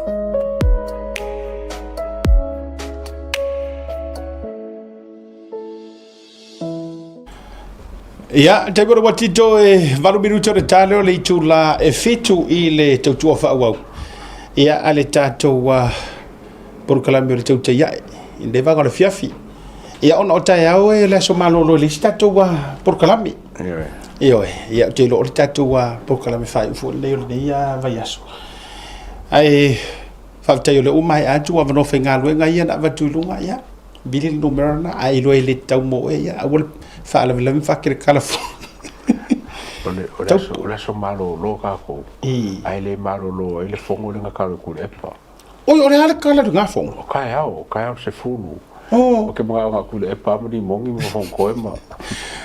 ko i bla bar ko fa nga lo ke fongo e ile fono le te vai tu le au mai le e au mana tua ale so ko vai ko langa ko kango lunga ale fionga fongo fitelai malona i tu malo pe mo ka ho fo ia le lau tango e to e va to mo tatou manono le lau fai tau atua sari ele faina Oscar langa o lena o le fasara longa le mai le tou fai pule ia tu lo le fionga fongo fitelai o le anu no watu ia sa moa ni o pa ia sa wo e le nga fatauli mai na i se vai vai o ngana ai fa pito au nga fale nei fa sira silanga i le pa ia o le tatou tu malo ai nga i le tai e fa pea o le au suia le fono a sui o nuu sui o le malo sui ta mai tai ma sui uma o le fono fa vai i le aso a tae au aso faraile i le afa o le valu i le tae au i le no fuanga au tu o le fono fa vai i sa luauta e matua taua lo auai se i faamanino vaenga uma o le tatou savalinga i le nei paia inga. Ia ono sai mai pea le paia o le tatou tu malo se i fono mua i tu tino nei e faanga yo ia porokalame faia le tatou tu malo. Ia talo soifua le aso ataiao mo lo tatou faamoemoe i le anga le leio le tua soifua. Au pa au muripola alo i tafua muripola. Tai fono fa vai a inga i le tai. Maro. Ia, ngalaua avatu foi runga mo tatou manono. Ia, ole nai faisia tou fono tanga e ka ua la walongo winga o ko umar ko miki e me se vo sui tamaitai ma. Tu langa i sui pole no uma vanga pe ale ko ki fongo uma la so kai hau. Ai. Ia ai mo na yo tatou tatou tu malo ia le kausa ungi ko ki o foi kai hau. Ia e sau uma fo ia ilungo ko waka ole a expose mai fo yo to ia la to au ro fa ka kara fa karia ma o ka o kurvasore na to noa au to te pole ai mau pe le to vai a nai tu malo mau pe le to vai ia wai tu malo ia le ai tau sau ni fo fo ngale fa ulo se fa mtalanga ai ta to te le fa mai ole le atoa sa mo fo ile fo ta inga ia ma le tasi o tamali po o le fionga o le to fa ia ila to ia o le ata momoe mai sa fata e le to na ma le laina sa moa pe ia na faiatu o le tatou proclame o te ia e tau te aru e suni ia ma sui tonu le matore niu i vaenga sa mai tauina ma peitai sa mo wala no e so ta i mai ia le fionga i le sui fa olioli le fionga ia tafunai asiata ayali napu ma wala no so ta mai ma tala noa ia ma fa manino vaenga malava e tu sai foi o lana ta penanga e me se foi ia o se fidangalo foi fa ali o te fono ia me se foi o vaenga fa upfai o lana foi ta penanga ia o ta penanga ilona fidangalo ma sa unoanga ele i o so fai o fau ono le meite ai sa ta pena mai i le tūlanga o le palota na te nei ia ai sa tu o vanoa lava ia ile la tau vale lei ma le fionga ia sevete ia mai a uma na o vai lo le tatou proclame a fona tau sirafia le atau al fo no tal no le sunga le atau o tangata ia le leile loto ma tangata sa sao e ui luma matala noa fisota imai pe foi la na ia fa ilo atu lungo tatu proclame ia wo umona fisota imai le tamali ia ma talanoa ma soalo pule ia fa manino tu foi le tatu itu matulanga o mafuanga ualai ona popole lungo proclame ma totele o tatu followers ma se we lango lango finga malo o tatu popole nga ona o meana tutupu le atu ia meana tutupu o e na ave uma yailo tatou whaatotuanga ai uma enga ua toe whaalata ma toe whaatauina i tatou ona o tō whinga ona o mea ua maua whakakenga sulima le ngom na le whaatetainga na o fofola la le whala ma whaasoa le lei ma le uso tulou ia ma ave ia ia tungalunga ma tūlanga fo i na popo e ia ele ngata fo i lea o nisi fo ia il tūlanga lea sa tā momo i le vaenga whaupwhai rei ta pipi ia peitai fo i lea ua liu ma toe tā pena i toi o i lalo le vaa o le whaatu tue le to sa mo utasi mana tua mai ele fo ele na o le fionga tu lo lava le ta o so fo fitafuna ele na o ia na tu puai o le fo i tanga ta lewe to tonu le tato vanga fa fai sa hui mai fo i le sa valinga fa pe la vaitas e ini sina o le lavanga fa fai wala tu wa manatu fo ia o leo nga tasi fo i le futia ma umele ia la tau tari tonunga ma la tau lango ma tu langa yai so o le winga o la fa metalanga ia e le fa pe a vili mai ma ia ma fa manino mai ma ia le tula ia na tatu tulanga fa tau te elanga e la ur fiso e la ur tol alanga ka sirvan fa fa le ta mo e umai la fa fa ta pena ia wa sui fo isa ma wala ma le wo musu tu fo ile uso matu ale ato ya ta to sa fata ta oto atu ile fa to fala ya ta oto atu ya wa fo ni tulanga fa maruru fo fa wonono ya ilau sionga fta fnai por to fa va malai ya o la ngona na forsia fa tai fo ile fina ngalo mana mala masanga yane ayo tai. You know, if there's something o te fia and I like about you, I like your honesty. I lo loto e te le alo le atole la au te le fa pe fo i wa e fa tua olo ma fa tua pola ia ma po ia fa manu yo fanga i le fina ngalo ai wa e saili wa e tu la vailunga wa e saili mai ia ina ia so le pule ma fa manino la na pe na fa yatu a fai fo i e ise manatu fa pe o le tatu prokalami ia wa e mala malam o e nga ave uma ia yo ka kulo ko le akau ya o e fo ia na toi tu ma toi fa la tatu to lo tatu va nga fa u fa ya o ma fu anga le ai na uma fo ina ma fa soa ma ave fo ia i la u fa manu yanga le atua o fa ya tu le to fa ta fu na i pol to fa va malai sa nga ia ne ayo le tai e si la fia e le tua mea i le loko o kangaka si la fia le tua a fai o ia hati lana silafanga a fai a sila mai le tua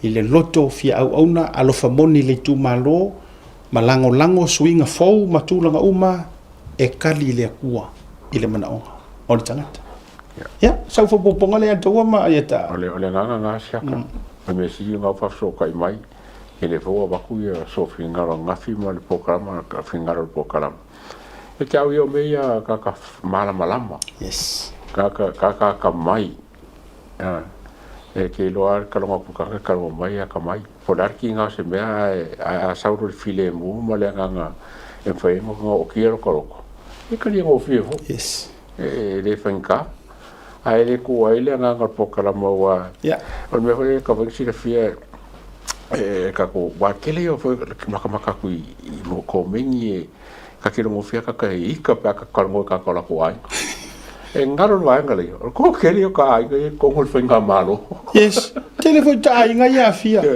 o ke lo foi la no ki sira fie le ba ya ele ku ai le nga pokala mo mala nga fai sao ele fenga nga aro po wa ma ke aro lo se lo ma ka le le for ka pokala sa olele ka ke fai aro lo se mea pe fai se kara le se mai ka uma o ko se le ko fai ka ape ya la le fo la le wo ka ura ka ko la ko ai apai ko ki fa ka ko ke ka ko ba ko ai ngai ko ngol fai nga malo ma ngai ko ngol fam singonga ma se ai ele alo ya se ka ele fo ya sia ele querio que ibo a faro ko asia ko querio ka e basa ni lemba inga lemba sia ka asu sunga asia ninga wa ka kampa popo ye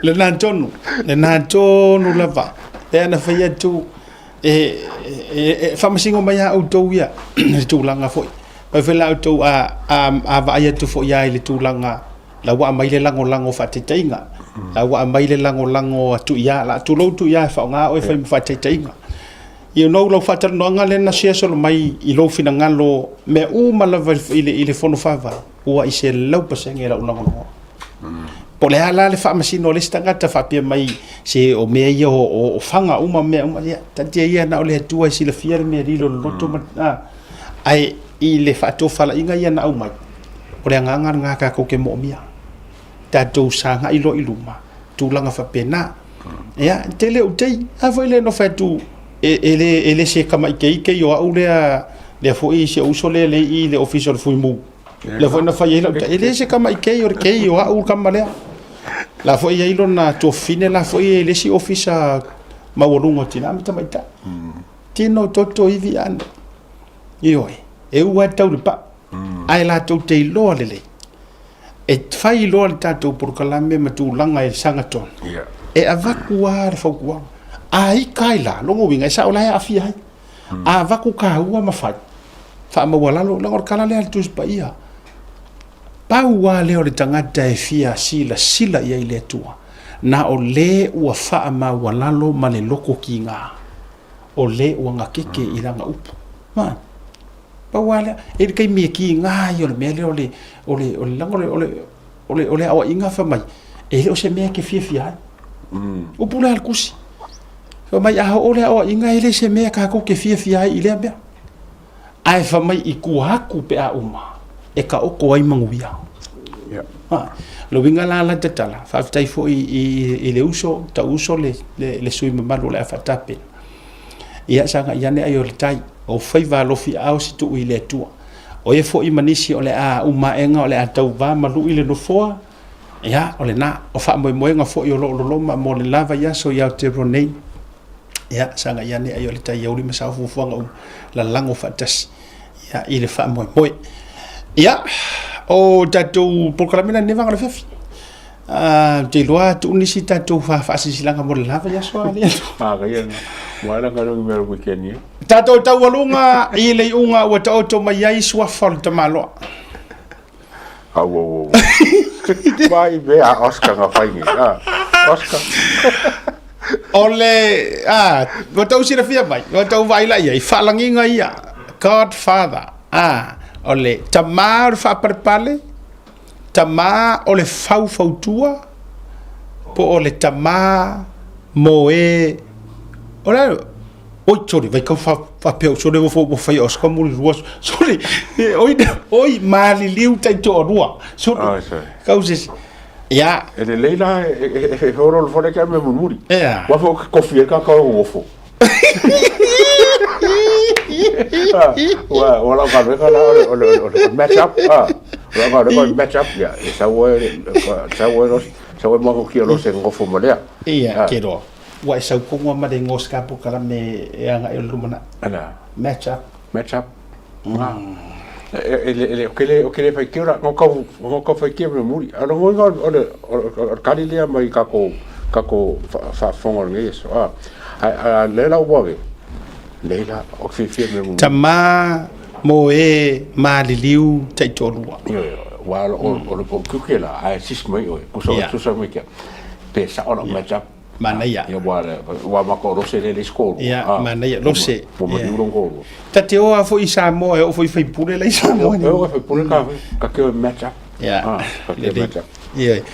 ai ka o ki no ko ya longo mai si ma kopia ko ka ro fo engineer fa mai fasia ya tawo kan tato programa tato fere le sofua sei ba na wa yai ni me o sofa fo sei ai mo re fiafi sia te ble atawa we had a long weekend tato fero soifua ma yamruya